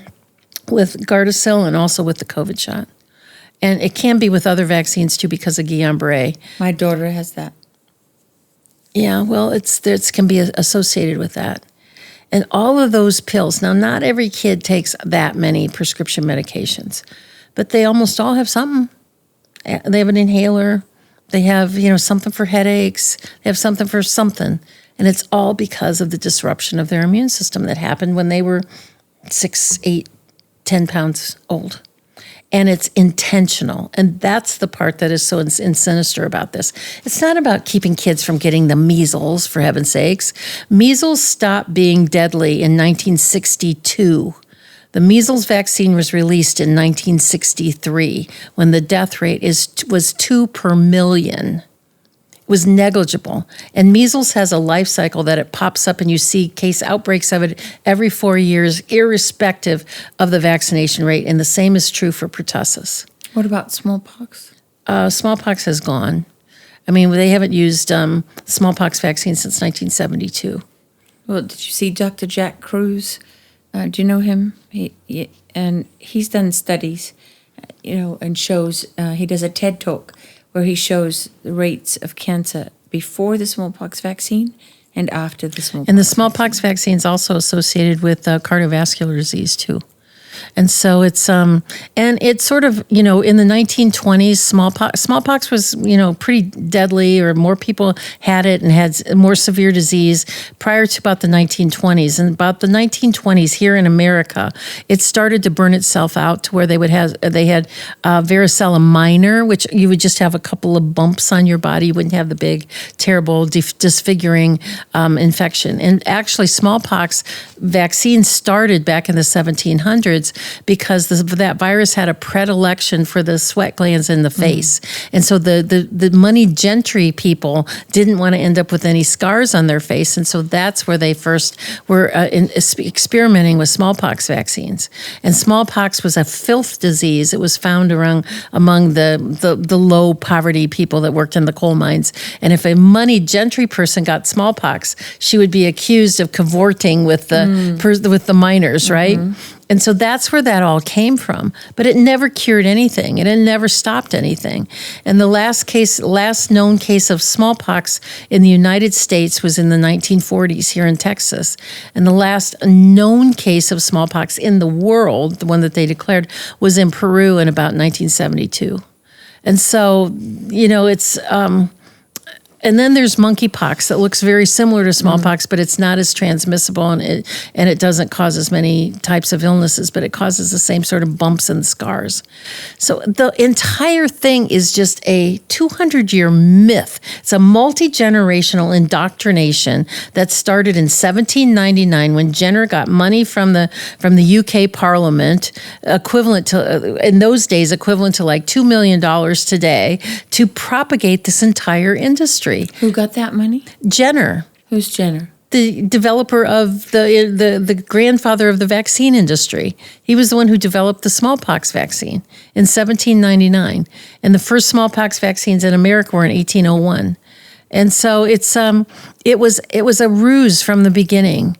I mean, Suzanne Humphreys, who also wrote the foreword on my book, she's written 2 volumes of her book called Dissolving Illusions. And the first book is like over 700 pages, and the second book is over 700 pages. The first book goes through all of the horrible stuff about the smallpox vaccine and how it never treated anybody. There were doctors back in the day who said, we got to stop this. This is making the entire population sick. And then the second book is all the documented evidence through the 1700s, 1800s, and early 1900s about how vaccines are the only thing they're doing is killing us and making us sick.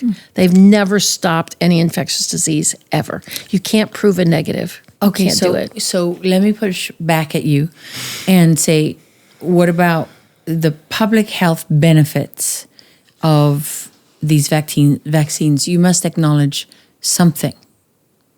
What would that be? I don't know.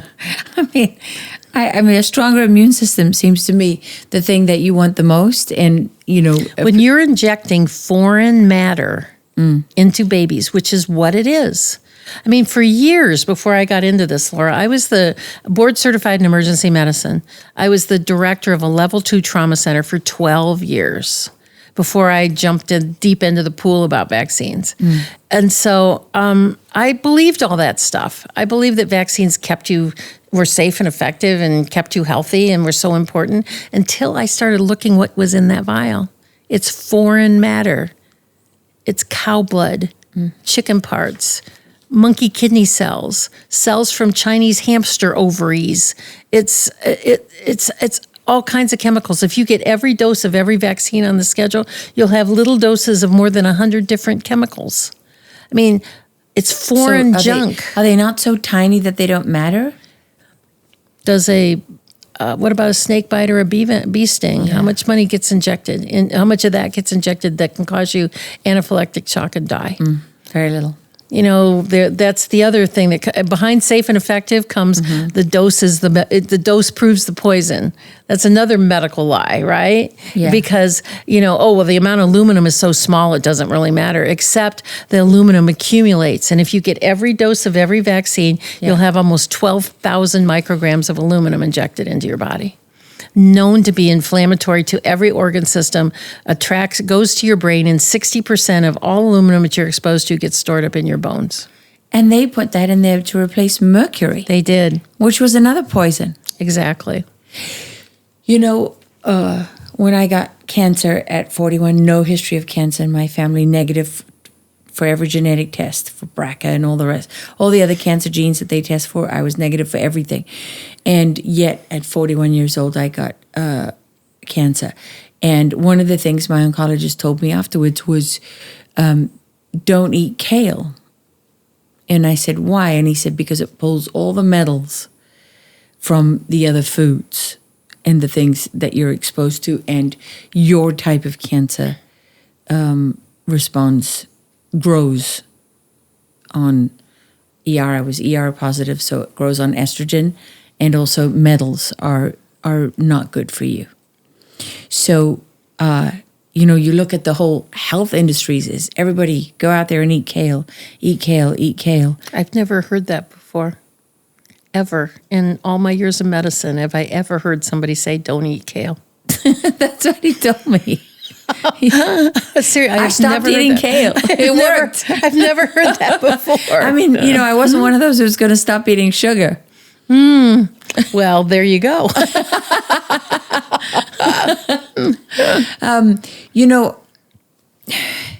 So, two very important things that I want to address with you coming out of this. One part of it is it's terrible and debilitating for people to present them with a problem without giving them a solution, especially a problem of this nature. If you've already, like I've already vaccinated my kids for years, if I've already taken the COVID shot, what I know you address this in your book, but can you explain to our audience what they can do? And then the second part of this that I want to talk about is accountability, but we'll talk about that afterwards. So what are the things that people can do to undo this damage? I'm sure some of it is irrevocable, but not all, right?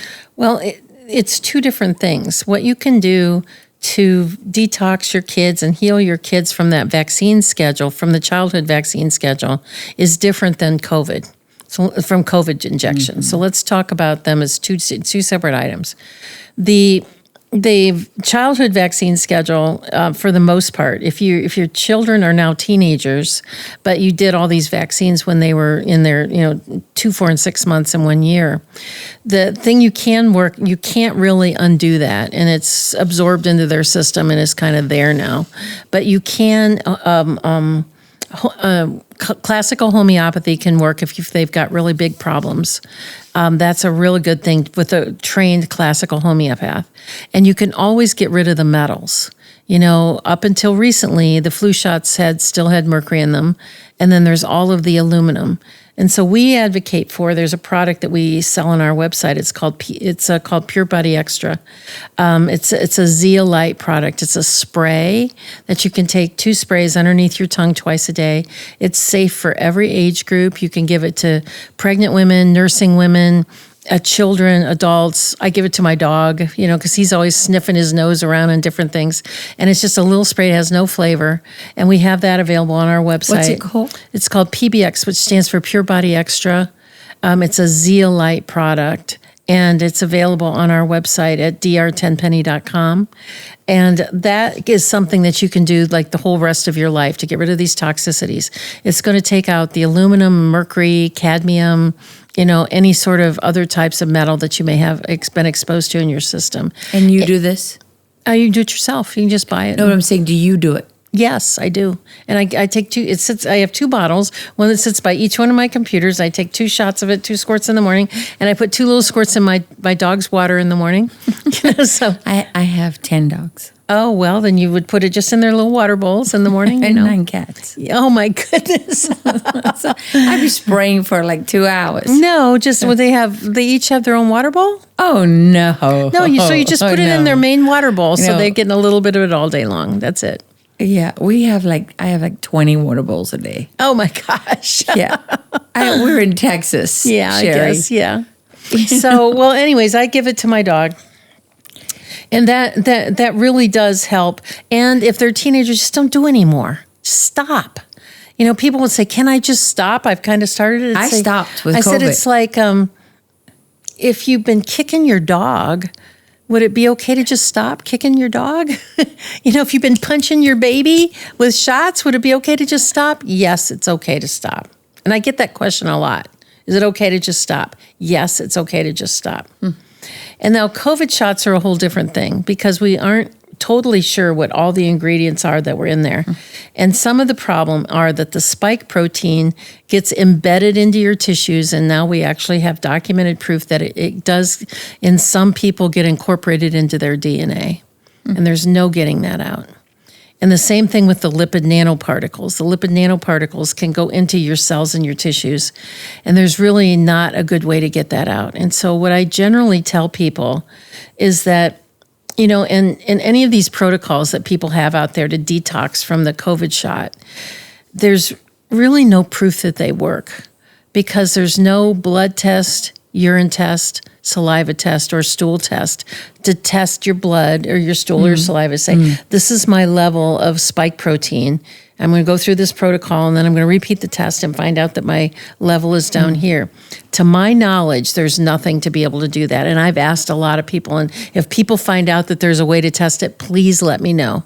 Because I know of a company there in Connecticut that they're actually trying to work on a test to be able to quantify that, which is a good first step, because even if you have a blood test that says this is how much spike protein I have, it doesn't tell you how much spike protein has been embedded into your tissues. No. So I always tell people that have had one or more COVID shots, think about my fist as your COVID shot. It went into your body and there's no getting it out. So don't focus on trying to get it out. Focus around cleaning up the rest of the neighborhood, making the rest of your body as healthy as you can. Get your vitamin D level up around 80. Do all sorts of things to stimulate your lymphatics. You can do a rebounder. You can do skin brushing every day, which is an easy thing to do. Clean up your diet. Get rid of the white sugar, white flour, white rice, and white homogenized cow's milk. We call it the 4 great whites. Get rid of all that stuff out of your system.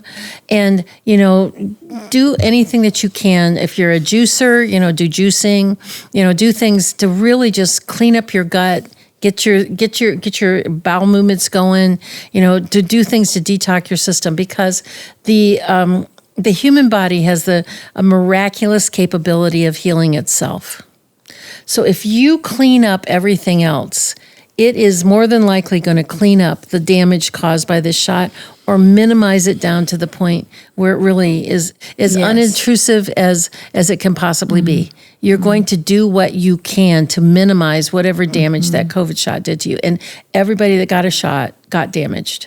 Even if they say, I'm just fine. You don't know how your heart's working. You don't know how your kidneys are working. We're still seeing people dropping over dead with sudden deaths that are 3 years out from when they had their shots. So the important part is taking care of your whole body and taking care of yourself spiritually. Ask for forgiveness for getting that shot.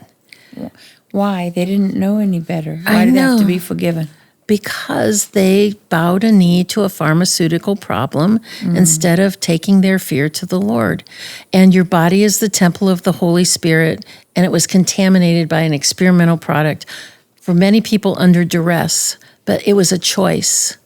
There isn't a single person that I know of that got thrown into a chair and had a literal gun put to their head that said... Unless you were in China. Well, I'm talking about in the United States. Remember those videos of them dragging people out of their homes? That nobody was forced. It was still a choice, no matter how hard the choice was about keeping your job or your marriage or seeing people or whatever. You could have still said no. So you could say, Lord, I made a mistake and I'm sorry. And He's always willing to forgive you for that. On that subject of the choice, we talked about the fact that God tells us all the time not to have fear, and I guess it's acting in spite of your fear, right? Because we all have fear, right? But the other part of that equation is just to be honest that there is a cost. Maybe for you the cost will be minimal. Maybe you lose your job, but you find a better job. Exactly. So not just do you stand up and do the right thing and your soul is intact, but your life is better. But for some people, it's not always going to work out that way. Some people will struggle to find a job as good, or may not ever find another job. You don't know. That's the reality, is that it might lead to a better outcome for you. I certainly believe and hope that it would, but the truth is that we don't know, right? Yeah, but that's where faith comes in. Yes. And yet you don't know what the end of the road looks like. God gives you, it's like driving down a black road and all you can see is how far ahead your headlights are. Yes. That's it. You can't see beyond that. And that's where faith comes in, of faith and trust. And it may not be this week, this month, even this year. But sooner or later, you will get to the point, if you continue with your faith and you're developing your relationship with the Lord, that you will look back and say, yeah, man, that was tough. was really a hard challenge, but thank you, Lord, I made it through, and now I'm at a different place. And you may have ended up being a 90-degree angle to where you started, and ended up at something that you never in your wildest imaginations thought would be. But that's where faith and trust and where your spirituality comes into play. What if you don't believe in God? That's a whole different story. Because to me, not believing in God is not being able to have hope. I mean, if you think this is it, then it would be pretty dismal to think about when you think about the state of our country and state of our world and, state of our lives and, central bank digital currency and mandatory microchipping and all these other things. If you didn't believe that there was a higher power and somebody that you could believe in and trust, that this physical body, even if I live to be 100 years old, this is only temporary. And if there was something beyond that, that's eternity. If you didn't believe in that, how could you have any hope about life or humanity? I mean, I just had a long conversation with a guy who said to me, I told him, I was talking to him, and I realized halfway through the conversation, I just looked at him and I said, "You don't believe in God, do you?" And he said, "Nope." And, he's like, "But if you want it, that's cool. Like, I don't want to take that away from you." We were born with free will and free choice. Yeah. That was God's gift to us. Yeah. And so, I would rather believe in God and be wrong than not believe in God and be wrong. After I die, I want to know that, my faith and my belief in God, that I believe that, there's a life ever after. And that's what my belief and trust in Jesus is all about. That's what the gospel to me is all about. And I want to be able to have that hope of the future. Even if I believe in it and I just die and I just turn in, maggots eat me and there's no place else. Well, I would rather have They're not eating me. I'm going to be burned. Well, I wouldn't have those. I wouldn't have that choice, right? But what if you don't believe in God and you say all these terrible things and then you die and you're standing at the pearly gates and they say, "I'm sorry, I know you're not." Then what? No, this kind of guy would just say, "I'll take my chances." Okay, that's not going to be me. I interviewed a man who went to Switzerland to commit suicide with a medically assisted suicide that you referred to happening in Canada. And I did that as one of my very first 60-minute stories many, many, many years ago. And I spoke to him right before we left. We were in the apartment with the angel of death, a volunteer who would come and administer the medications and help all these people die. And I asked him, "What is waiting for you?" And he said, "Nichts." He was German. And we were in Switzerland, and he said, "Nichts, nothing." Right at the point of death. Right at the point of death. You look at Europe today. Europe is at the point of death. Europe itself. Well, that's another whole big long story, but a big long discussion. But that's what free will and free choice is about. When God created man and woman, if you want to believe, the Bible and believe that biblical history, it was the whole idea that we were given free will. It was the greatest experiment ever. I'm not going to create beings that have to worship me. It's not going to be a mandatory thing. But you have free will to either come to me freely, and I can give you the gift of eternal life through my son Jesus, and do that eternally, or not. And when you think about Jesus's ministry, when you read through the Gospels, Jesus didn't ever beg anybody to come and follow him. He didn't look behind him to see how many were following him. He just walked.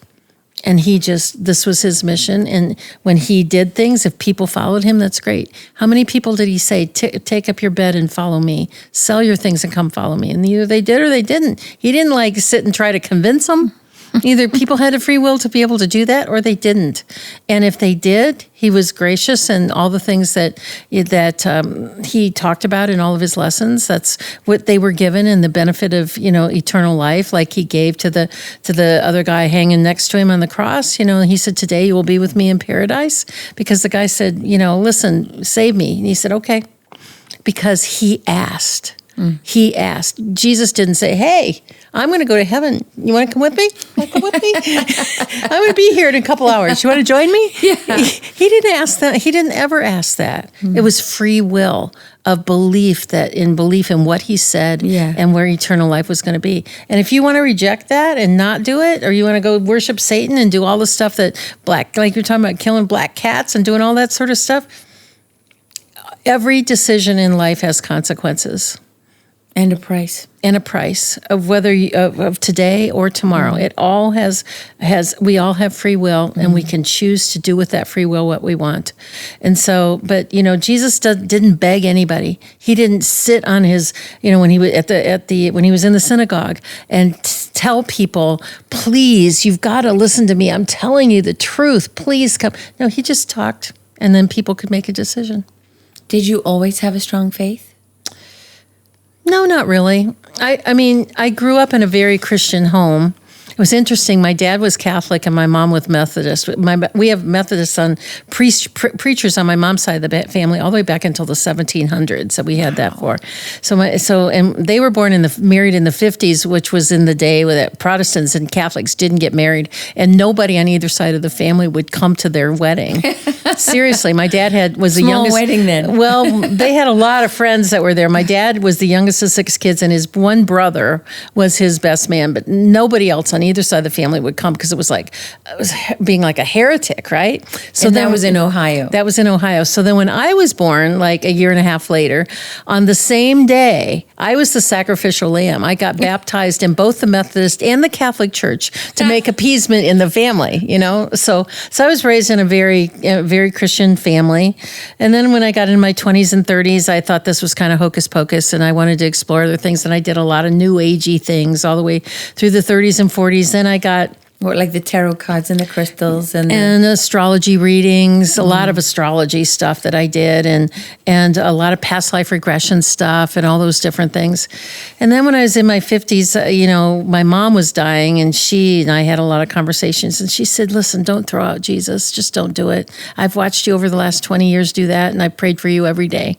Yeah. And then after that, and then one thing led to another, and then January of 2020, I was visiting some friends in St. Thomas, and there were some things that happened that just really moved me. And Which is an island in the Caribbean. Right. Nice place to visit. And then on the flight home on 1/1/2020, I don't know, I just said to the Lord, this is it.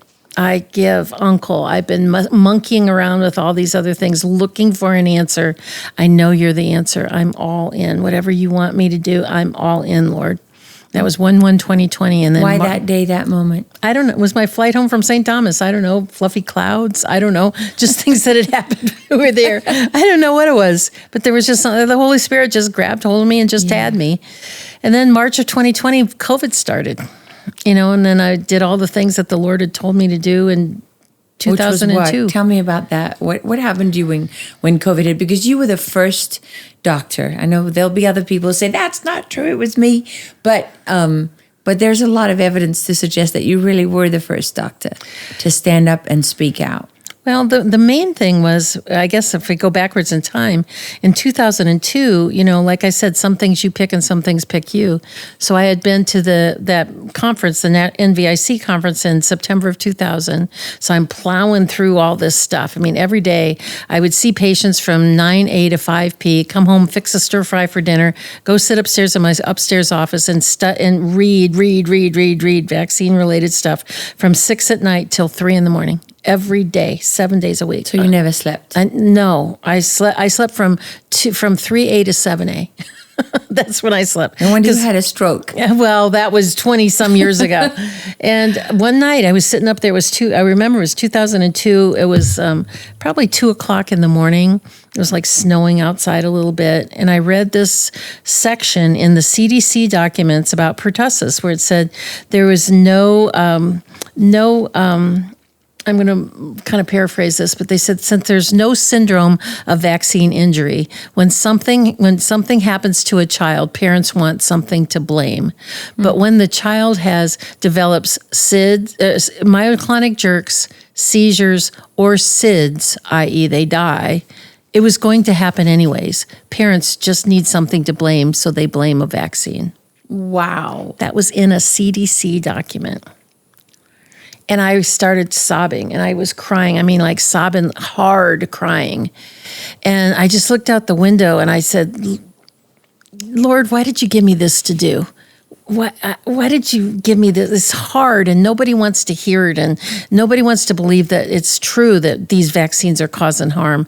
And I said, why didn't you give me Tony Robbins' Go Team Rah Rah? I would rather do that.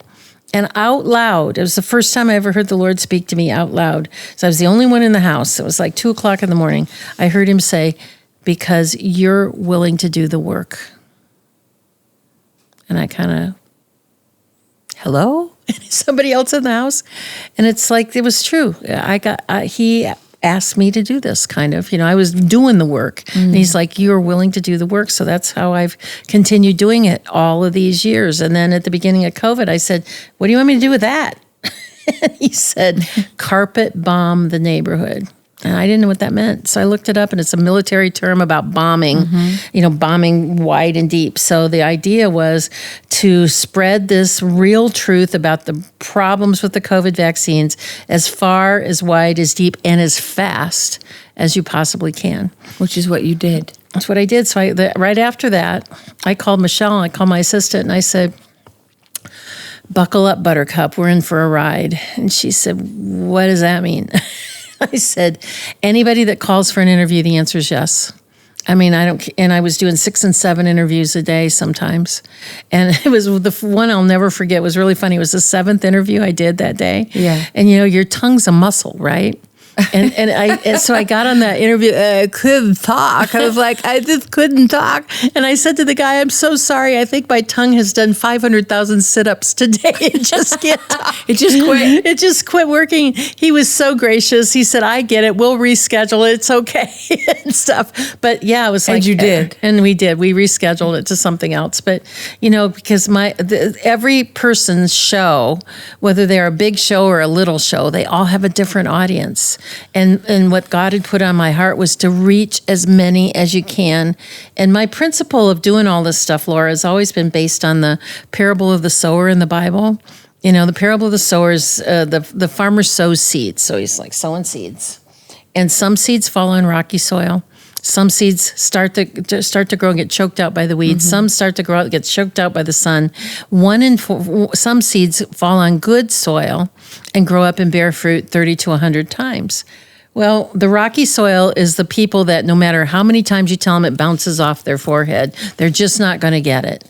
So move on to somebody else. They get choked out by the weeds. They get all excited and they're going to start doing it. And then their husband or their mother-in-law that's a nurse or their father-in-law that's a doctor or something like that said, what, are you crazy? And they choke out their enthusiasm.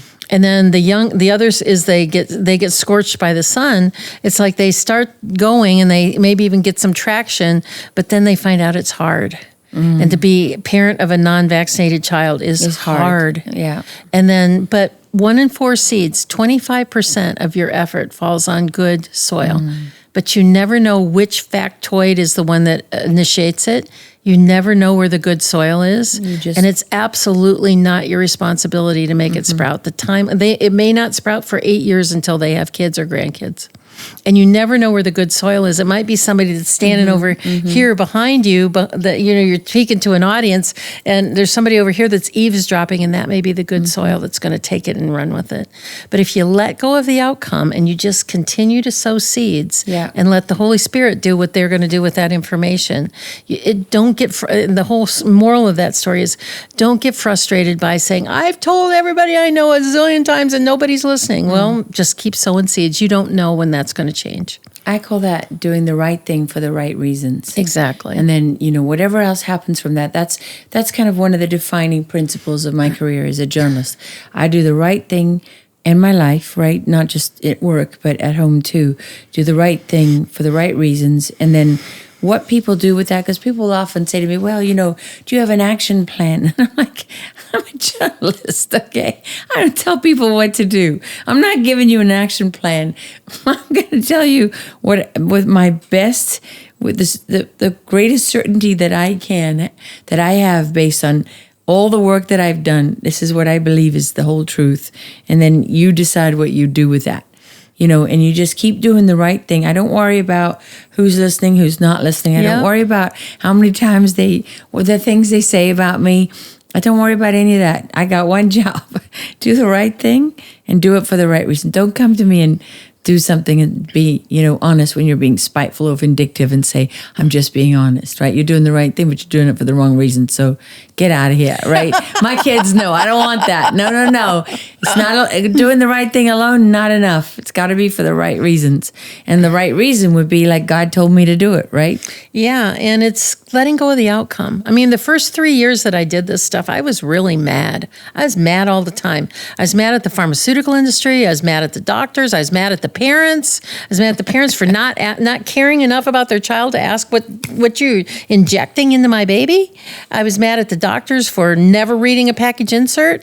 I was mad at the drug companies for manufacturing these heinous, filthy things and selling it as health. Lying about it. And lying about it. And let's not forget, by the way, and we can roll this clip, Bill Gates proudly saying on a show years ago that the greatest return on any investment that he had ever received was vaccines. Exactly. 10-1, I think he said. Something like that. Yeah, it outstripped any other return that he'd ever had in all his business. That picture, though, that I showed you of that young man that had all those bottles sitting in front of him, that's the return on investment. That's why they can have free flu shots at your place of employment, or they can give them away. They can have free flu shot day at CVS. They can give that junk away for free because the payout is all of those drugs that you take for those side effects you get. And all those conditions that it creates. Yeah. And then you need all those drugs to treat those conditions. And you know what else I feel like they've done to us is that by making the drug companies list all these side effects on their commercials, they've sort of normalized us to this idea that there's a long list and it doesn't matter. Because when you first hear that, you think, well, who in the world would take that drug? Did you hear the list of side effects? And then, it's every single pharmaceutical commercial and you're like, oh, well, obviously the side effects don't really matter? I mean, is that the message? I don't know. I mean, they cover themselves legally. I get that part. They're trying to change the laws right now. In fact, I think that was one of Trump's relatively recent executive orders about that if they are going to continue to do, he didn't want to go so far as to say you can't do pharmaceutical advertising anymore. But if you're going to do it, it has to be FTC compliant, which means you've got to list every potential side effect, which means the commercials will be 4 minutes long. Yeah, and nobody will listen to it, and nobody will pay for it. So it's sort of like nobody will air it. Exactly. So, well, I want to know this. I know how people get attacked and targeted and punished. You've been called a conspiracy theorist. You've been called dangerous. The disinformation dozen. Yes, the Biden administration went after you pretty heavily. So, what has been the personal cost for you? I get asked that question in one version or another of that a lot. They're like, you've been through a lot. And it's like... I mean, they took your medical license for a while there. They sanctioned it, for about a year and a half. I never really feel like I've been victimized or I've been brutalized or any of those things. I just don't. I just keep putting one foot in front of the other and keep doing what I'm doing, and I don't really care what people say. I don't care what... it always goes back to when I was a kid. I grew up in a really small town in north central Ohio. It had a population of about 800. It was really small. That is really small. I mean, we're in a town of 11,000 right now. This is practically a metropolis in comparison to where you grew up. Exactly. And... my graduating class from high school was 101 kids, and that was a consolidation of 3 school districts. So it was very rural, out in the middle of nowhere. And there were mean girls back then too, just like there's mean girls now, right? There's no escape. And I would come home from school and I'd be crying about something one of the mean girls had said to me that day, and my mom would always look at me and say, "Just remember, Sticks and stones can break your bones, but names can never hurt you. So all of these tinfoil hat conspiracy theorists, whatever they want to call me, they're just sticks and stones they can't break my bones, and names aren't going to hurt me. I just like Teflon, just flick them off my shoulder. Yeah. I don't internalize it. I don't really care. I mean, I know that I've made a huge difference in a lot of people's lives, millions of people's lives, because they've told me. Like every conference I go to and every place that I go, when Clay Clark was doing those, Awakening tours, America tours. There was one of the tours was in Tampa, Florida, and I gave my talk, and then I went off to the side, and a couple people wanted to talk to me and take a selfie, right?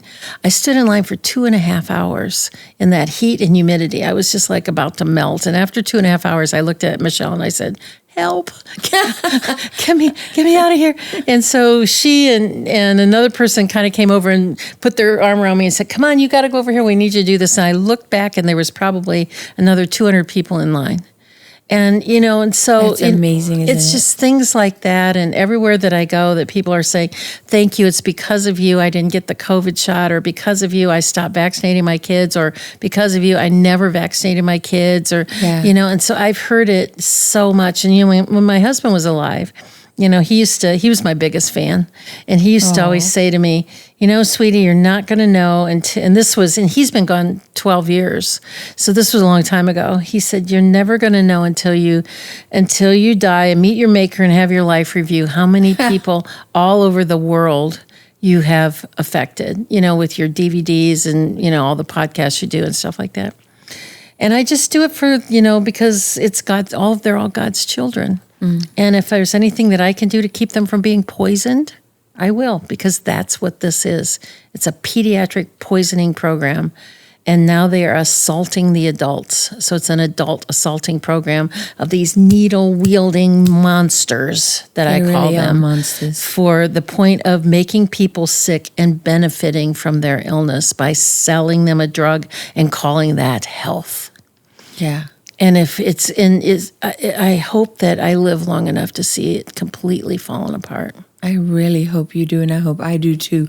And it's interesting. We talked about God's, about doing the right thing for the right reason, and about not living in fear, as God says, but about the fact that there can still be pain. I mean, there's pain for doing the right thing. It doesn't come cheap. And when you talk about the mean girls, you think about how all through your life you're kind of being prepared, right?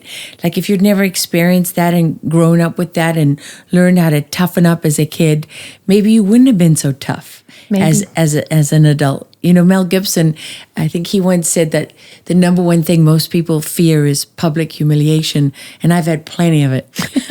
Something like that. After the NVIC meeting, when the two co-founders of the National Vaccine Information Center were Barbara Lowe Fisher and Kathy Williams.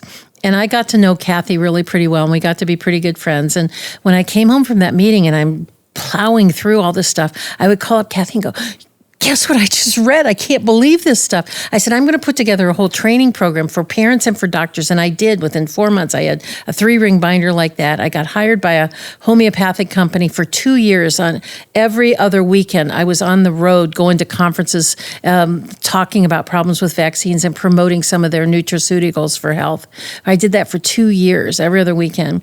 And when I was calling Kathy, I said, if people only knew, if they just knew, it would stop. And I remember her so distinctly laughing at me and saying, yeah, right, Sherri. I said, seriously, who knew this? And I would rattle off all these facts. And she said, it's not going to stop that easy. And most doctors only do this for a short period of time because they get heat from their medical board and they stop. And I said, I'm not stopping. The parents need to know this. Amazing. And so when the heat started to come, I was like, really? People are like getting mad at me for saying this, but because all I'm doing is parroting what's in their medical journals. I did a conference one time. I spoke at the Northeast Ohio Osteopathic Association meeting. It was maybe 300 doctors there, and I was hired by a nutraceutical program to sort of talk about that stuff. But that morning, the conference was on a Saturday. And so on my way to where the conference was, I had stopped at a CVS and I had picked up a Sports Illustrated magazine. So I'm flipping through the Sports Illustrated magazine. I put a little tab on this one article. So during the conference, I said to the guys that were there, I said, how many of you guys, because they're all men, I said, how many of you guys subscribe to Sports Illustrated? All their hands go up, right? Of course. So I go this, and I said, how many of you read the article about the women's field hockey tournament in Brazil? Oh, yeah, none of them. And they're like, none of them. What? And They're like, so, what? So I opened the page where I had the little tab and I said, see, it's here. And I read little bits and blurbs out this whole thing. I said, that's exactly what you do when you're reading a medical journal and there's an article about nutrition or there's an article about vaccines and you're not interested in it. You flip right by it and then swear that article didn't even exist. That's what you do. And they all were like, shell-shocked, and I had multiple doctors after that. Because they knew it was true. They knew it was a totally true. Wow. And I had multiple doctors from that weekend, and also over the course of the subsequent weeks that either called me or sent me little notes or stuff like that. They said, man, you so busted my chops on that. And I'm going to look at my medical journals differently from now on, that when I get to where I'm just going to flip by because I'm not interested, I'm going to stop and at least read the top, so I can no longer say there's no articles on this, even in the medical literature. So what are people going to do? Yell at me for talking about what's in the medical literature that you guys should have been reading? Come on, bring it on. And that's kind of the attitude I've always had about it. Did you ever have children? No. I had a feeling listening to you because of the way you work, the amount of work and time that you put into all of this, which is, in a way, it's a gift for us because so many of us have benefited from what you have done. So I don't know what led up to that and, what price that's had for you, but all I can tell you is that we're grateful for what it's allowed you to do in your life. Yeah, and I've had a lot of people say to me, it's pretty amazing that you've been so involved in this, and it's not even like you're trying to protect your kids. Right. I am trying to protect all my of kids. our kids. All of them. All of them are my kids. They're all God's children. Yes, I feel the same way. Okay, I want to, speaking of which, somebody I love very, very much, and I just had a disagreement on vaccines and autism. And the response when I said I don't vaccinate my kids anymore, and and all the things that regular vaccines are linked to, and autism being one of them, I was told that's been completely debunked. It's total nonsense. It's just a conspiracy theory. And where we live, which is another country, where we live, nobody worries about that because it's nonsense. And so what do they blame autism on in this other country? Probably if they don't have an autistic child, they've never worried about. They probably don't have the vaccine schedule like we have here. Well, that could be true too. Yes. Well, I'm sure that's true. Actually, yeah. Yeah, Gavin DeBecker's new book. I've been listening to it on Audible. Yeah, it's I think it's something like, I think the title of it is something like Hidden Truths or something like that. Mm-hmm. It's really quite good, and he really tears apart the Institute of Medicine, and he starts out the book by saying about all these things have been debunked, and he goes through this stuff about we know that that's not true because it's been debunked. It's really kind of funny, but it really makes hits you home. It's really very good about how, who debunked this connection between vaccines and autism. Yes, because when you start to look at who debunked it, you find out it's a group of people paid by the pharmaceutical companies. Yes. Oh, and by the way, with the Chinese, and half of these publications were Chinese publications that, if you really look at them, how long have they existed? It's these group of people that got paid called the Institute of Medicine. They've done the review, and we've concluded, the people who are paid for and bought by and all this other stuff, we have concluded there's no connection. We're going to completely debunk this, and they start using that word. And the same thing has happened to institutions like the American Pediatric Association and so on, right? They've all been completely bought by this leftist ideology that is so intent on pushing vaccines and pushing medical interventions. And it's really been, I think, I've spoken to many libertarian people and many liberal people who feel very much betrayed, because if you look at it, their traditional base is, is healthy foods and eat organic. I mean, that's very popular, on the left and in the libertarian world. In some ways, more so even than the conservative world. And yet, with COVID, it was like naturalists and homeopaths and, people who were saying, no, don't take the shot, trust your immune system.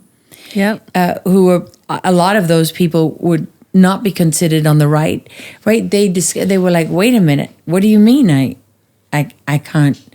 It's interesting. Healthy. I just saw an interview yesterday with Sanjay Gupta, who was the big COVID pusher during those times. Are you kidding me? I mean, he should be right alongside Dr. Fauci. He is, and in this interview, he was saying, "I think I was kind of wrong. We should have really kind of wrong. We should have put more emphasis on natural immunity, and maybe that would have saved a lot more people."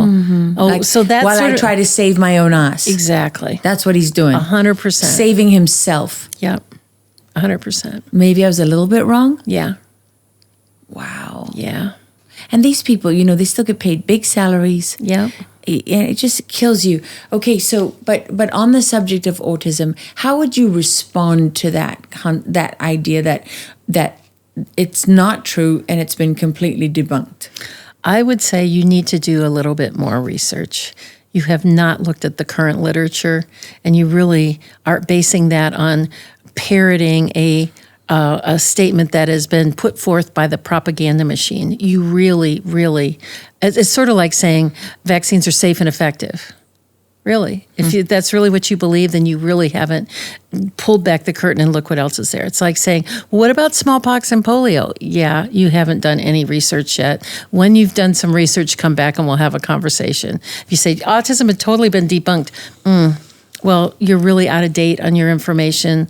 I would say you need to look at some more current information and then come back and let's have a more intelligent conversation. And, one of the other things that happens is when you put forward, a study or information that comes out that shows how many people the vaccines are injuring, then the response from people will be, that's a completely not credible website, or, that is not what the CDC says. That's not backed up by, if that were true, why does every government in the world still do, COVID shots? And so I wonder, where does your research come from? You said, I take their own studies and use them. I take their own statistics. So just for people who want to question your credibility and question the information that you're putting forward, can you explain your investigative process? I've read articles from back in the day when I very first started this, like in 2001 to about 2003.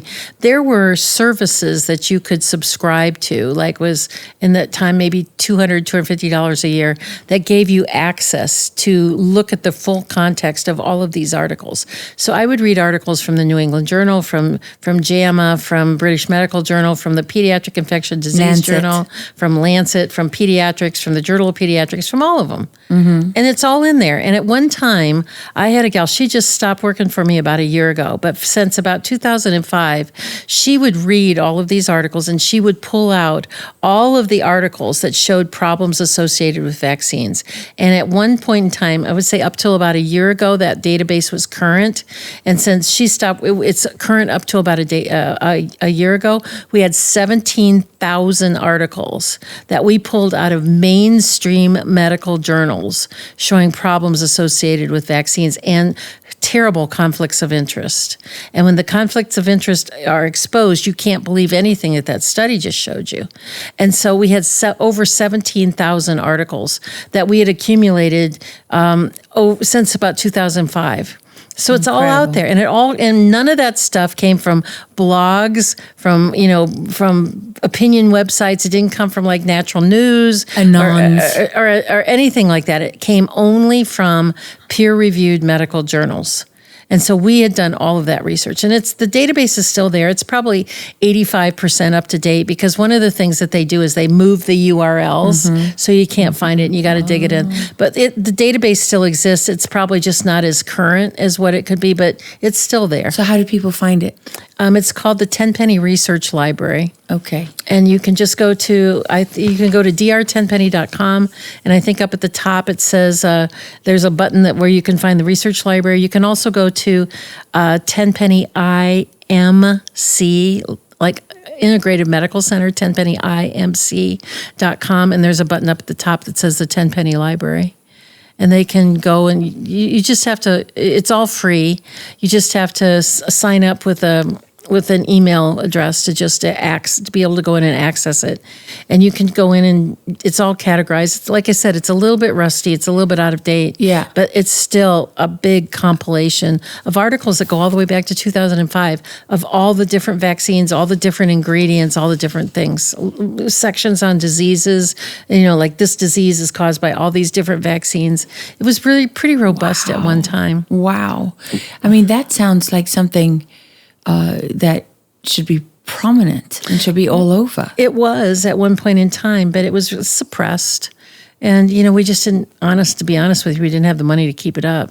Yeah, these things are expensive. Yeah, it required a big database and employees to keep up all the links and all that other stuff. So I really was hoping, at the beginning of COVID, that what I wanted to do was I wanted people to use it for that were like journalists that wanted to go through all the medical literature. Because you thought that they were journalists. Yeah. And that they actually wanted to know the truth.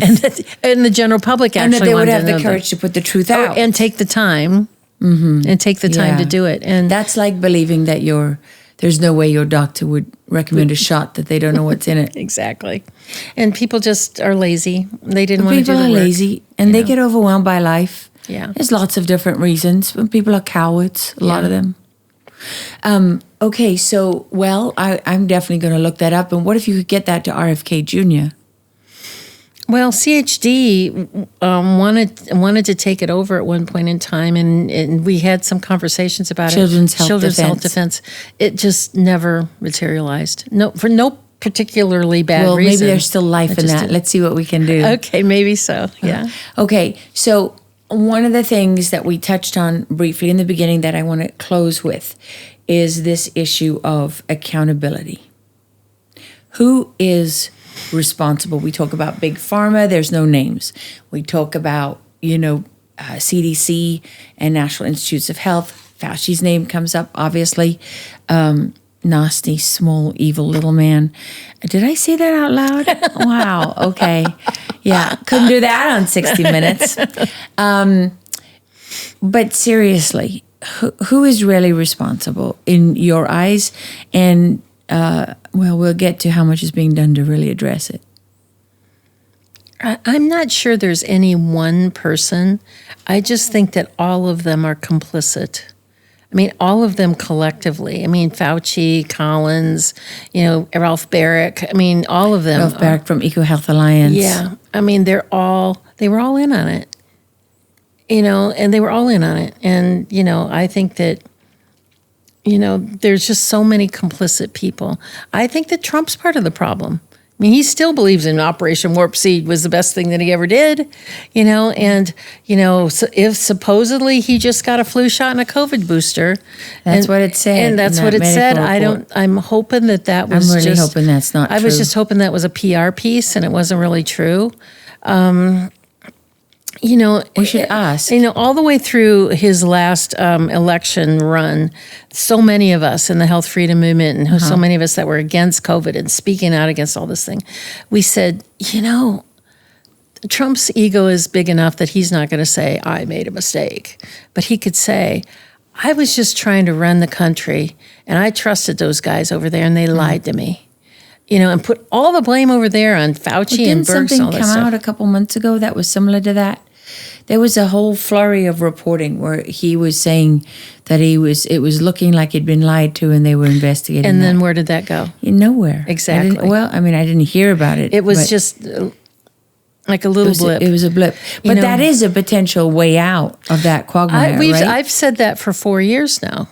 That all the way through the Biden administration when Trump would say stuff, and then when he started running again and campaigning again, I think there were millions of Americans that were just waiting for him to say, yes, this, I was lied to. This was a disaster. millions of people are dead and millions more people are hurt. One point, they estimate somewhere around 5 billion people worldwide have some sort of damage from it. And it was a disaster, and I got lied to, and we're going to make it right. I'm going to get to the bottom of this. We're going to get to the bottom of this. And I'm going to hold people accountable. Hold people accountable, and we're going to fund these programs to get these injured people compensation for their medical bills, and for the people that died, we're going to get them compensation. None of that. Yep. And that's a real problem. And I really think that, you know, RFK is, because Bobby and I have been friends for years. We've known each other for 20 years. We've been on the same stage. And so send him your database. he knows. I don't have to send him anything. He knows. But I think that his wings are clipped in a lot of ways. And I think that How do we unclip them? Because people voted him into office because we want... And we know that Bobby Kennedy is right about these things, and we want him to implement what he ran on. Think about what he's up against. He's fighting Congress, who are like those rabid. I don't know if you watched any of those hearings. I did. But rabid dogs, the way they came after him. It was just enough to... I mean, like that also... He held his own, though. I mean, that also Brooke Scal, that's from, where's she from, Connecticut? I mean, some of those people, I just wanted to throw a shoe at my computer screen. I just could hardly stand it. And actually, when the hearings were over, I texted Bobby and I said, you know, I'm sure right now you're suffering from a very bloody tongue from biting your tongue, because all those people, many times, it's like unbelievable. But you know, so he's fighting Congress. He's fighting people in the White House who are keeping him suppressed. He's fighting the 250 million Americans who still believe in safe and effective and are still getting their booster shots and still wearing masks. There's a big section of American people who think like, you can't possibly change that vaccine schedule. What if my kid got a fever? Holy cow, it would be your fault, you know, and it's like, you know, so he's fighting everywhere. And I feel like every step that he takes. And he's fighting Big Pharma. Yes, and that's it, Big Pharma and Big Food, taking on the Big Food. That I think that every step he takes is very strategic, and he puts his foot down really slowly to find out whether he's stepping on a landmine. You know, and then that one's okay. Then he can do the next one.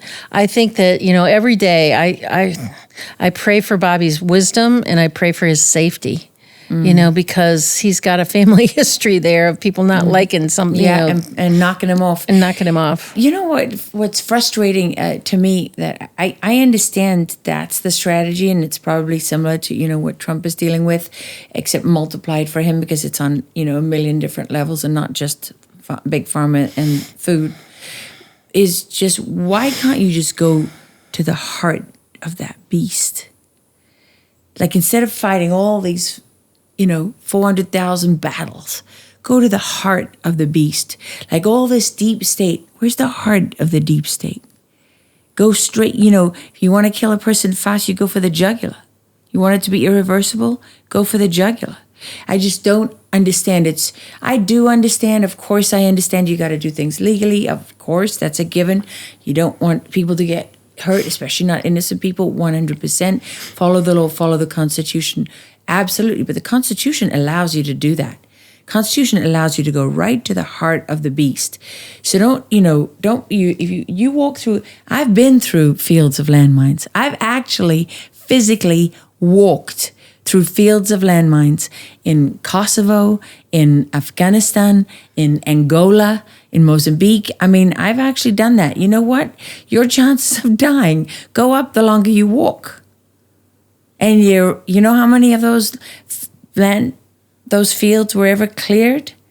It took forever. Do we have forever? I don't know if we have forever. Because I see it accelerating all around us. They're not slowing down with the digital ID. They're going helter-skelter straight towards it. It's going faster and faster because their backs are against the wall, because people like Bobby Kennedy and Trump are in the fight every single day. Well, their target end date is 2030, where they want all of these things to coalesce at the same time. Yeah, so talk about that public health thing, 2030. What is it they call that? Healthy People 2030. That's it. There's a whole big chapter in my book about the Healthy People program that started in 1980 and how they started out with like 15 different goals for a national health improvement program. And every decade they create a new Healthy People program. So like in 1990, they created Healthy People 2000. In 2000, they created Healthy People 210 and et cetera. Well, they went from 15 different characteristics, which were pretty easy, things like wearing seat belts and helmets when you ride motorcycles and stop smoking and lose weight and things like that. I hate these people. Well, but they did, I understand. Now, I know. Wait a minute. Like in 2020, and then in 2010, they went to 250 goals and agendas. Yeah, no, I really hate these people. And now for 2030, for Healthy People 2030, there's 1,200 goals. Things like, do you have a gun in your home? Mm-hmm. Do you feel safe? Which they ask your kids when they go to the pediatrician. They're the social determinants of health that got added into this Healthy People program. And it's like more and more and more surveillance and more and more control and snooping in your life. Like, well, do your parents argue? Do you all these, and this is why the doctors want to talk individually to their teenagers, which you shouldn't do. I mean, you should you go to the pediatrician, they give you two copies of a form. And they say to you, we want your kids to fill this out, and we want you to fill it out, and you're not allowed to talk to each other. Exactly. My husband called me from the pediatrician's office when that happened, and he said, can you believe this? And by the way, on the form, because the forms are for certain age groups, right? There's one for 4 to 6 or whatever. And on the form, it literally, the form that my 12-year-old is asked to fill out is, are you having sex? And are you having sex with people of the same sex? And how often do you have sex? Wow. And all of these questions that, my husband and I, we just said, are you kidding me? We're not filling these forms out, and neither are our kids. And you know who the forms, so I said, well, go find out. Who wrote these forms? Is it our pediatrician? Oh no, guess who it was? I know you'll be shocked. American Pediatric Association. And then what do they do with the forms? And that's what I said. And by the way, they don't tell you when they give you the forms. When you go to the doctor's office, there's forms you have to fill out. They need certain information. Well, this is just packed in there as if it's still coming from them. And if this is something that's needed. I said to my husband, go ask them where this comes from and if you have to fill it out. And he came back and he said, no, I don't. And it's from the American Pediatric Association. I said, well, I'd rather put a bullet in my head than do anything for those Soros-funded you-know-what. And I said, so we're not doing it. And he said, damn, that's right, we're not doing it. So then the question becomes, then what do they do with that form? Do they send it to the American Academy of Pediatrics? Yes. Do they data enter it in? Does it go into a major database? Yes. Oh, wow. Of course it does. Wow. They're collecting that data on all of us and all of our kids all across the country. And people don't know that they don't have to fill it out. Wow. They think it's my doctor's office. They need this information. They're here to help me. Wow. Because years and years and years ago, that's what the American Pediatric Association was built and founded to do, to help pediatricians help each other, help their patients. Well, that chapter in the book that I talk about the Healthy People program, there's also a chapter called The Weaponization of Healthcare. And that's part of that chapter of how healthcare got weaponized and turned against us through Medicare, Medicaid, Social Security, and particularly the Medicare program, not so much Medicaid, but through the Social Security program and then when the Medicare program went into place in 1963. Because at the time when they passed Medicare, the life expectancy at that point in time for men was like 67 and women it was like 71. So again, Congress was saying, well, we can take care of our old people for a couple of years, thinking that the old people in that age group, they came out of World War II, they were like veterans and did all these things. And so they passed all of this stuff, which becomes the largest line item in the American budget, right? Taking care of Medicare as these people get older because now life expectancy is into the 80s, and people are living into their 90s and even into the low hundreds. In fact, the centenarians in our country, people that are turning 100, is one of the fastest growing demographic groups in our country. Amazing. And yet there's nobody on the other side of that paying into Medicare to fund all of these things. And as people get older, there really isn't good geriatric medicine. It's like when you're 85, should your blood pressure be 120/80, the same as it was when you were 30? Nobody knows because nobody's looked. No, because they don't want to put money into geriatrics because you're going to die. No, that's not right. That's how they look at it. No, that's not right. They don't put money into that because, yes, we want your blood pressure to be the same so we can prescribe more drugs to you. Yes, of course. And they now have just lowered blood pressure again to make it be 110/90. So there's another section of people that they can prescribe more drugs to. And say that your blood pressure's too high. So they don't want to know that when you're 85, to have a cholesterol of 250 is normal and good for your brain. We have to give you statins to drive it down, or we have to give you blood pressure medicine to drive it down, or we have to give you drugs to drive down your blood sugar. Because when you're 80 or 85, it should be the same as when you're 20, right? Wrong. It's just a normal physiology of aging, arterial sclerosis, and things aren't working as well as they used to, and you've got wear and tear in your body. It's just they don't know what the normal should be for that. Yes. They assume the normal should be the same when you're 80 as when you're 20, so they can prescribe more drugs. It's funny that you say that because when my mother was 60, she had to have back surgery. Well, she was told she had to have back surgery. And what the surgeon did was put metal in her spine that would have given her the flexibility of a 20-year-old or a 22-year-old. She was 60. She didn't need that invasive surgery. And that metal they put in her spine was infected, and she ultimately died from that. But I just have always been haunted by the fact that, we just said yes because we trusted the doctors and we trusted the surgeon. But it's that same concept of what is the point of putting, spinal flexibility and capability in the body of someone who's never going to use it. And none of the other surrounding part of the body is going to function at a 20-year-old, 22-year-old level. So why aren't you doing something that's age appropriate? Well, I hope that one of the take-homes from this conversation today is don't blindly trust your physician. For sure. Just because, would you blindly trust your CPA or your lawyer or your car mechanic or all this other stuff? Would you? A lot of people will say yes. Well, then that was pretty stupid too. That's stupid too. Just because somebody, has on a white coat, you need to just do a little bit more asking questions. Just don't blindly accept what they tell you. I'll give you an example. A friend of mine, her husband had an accident this weekend, and he ended up breaking a bone, and he was going to have surgery. And she called me and said, "Do you think this surgery is appropriate?" I said, "No, I don't. Ask a few more questions. They should, And so she just asked more questions about, what are some other options that we have for this surgery, this type of surgery.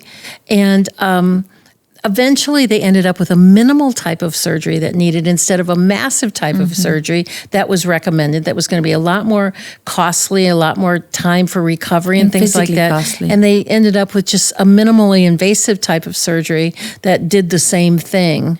Yeah. And so this is what I'm saying is sometimes you don't even know the answers to the questions that you're asking, but just ask, is that really necessary? Is there something else that we can do that's less invasive, less expensive, less recovery time? What is the minimal amount that we can do that will effectively get the job done? Yes. And you should ask the same thing about chemotherapy, about radiation, about any other things in your healthcare. What is the minimal amount that I need that will effectively get the job done?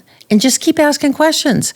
And the person that came in was a third-year orthopedic resident. And I said, no, go ask the attending. You don't want to ask the orthopedic resident. And so eventually that's where they got the answer. And so it's the same thing, whether it's a pediatrician or a gastroenterologist. Like a gastroenterologist, do I really need that colonoscopy? No family history of anything, and my stools are just fine. And if I did a screening colonoscopy, what are my risk of infection, of perforation, of complications? Because it's higher than what you might think. And so ask questions. Don't just blindly accept. Same thing with your car mechanic. What is the least, do I really need the whole engine rebuilt? Or is there something else that we can do that's equally as good, less expensive, and will do the job? And maybe I can get this engine to last another 2 years before I have to get a new car. Ask questions. Ask questions. It costs you nothing, and it may save you a lot of money. Dr. Sherri Tenpenny, thank you so much for being here. It is absolutely fabulous to talk to you. I think your book, again, Zero Accountability in a Failed System, How Big Pharma Weaponizes Vaccines, Public Health, and the Law. Educate yourself, get a second opinion, right? Ask questions, get a second opinion. Yeah. Thank you very, very, very much for being here. I'm going to go on your website. I'm going to stay on. People can stay in touch with you there. Is that the best place? Our main website is drtenpenny.com. There's no period in there. Just drtenpenny.com is our main website. I have a Substack that's drtenpenny.substack.com. I've got a Substack that's tenpennywalkwithgod.substack.com. And the best place to follow me is on X at Busy Dr. T. Busy Dr. T. I love it. Thank you so much for watching this episode of Going Rogue with Lara Logan. As always, thank you for being bold enough and brave enough to go rogue. Like, share, subscribe. There is no independent journalism without you.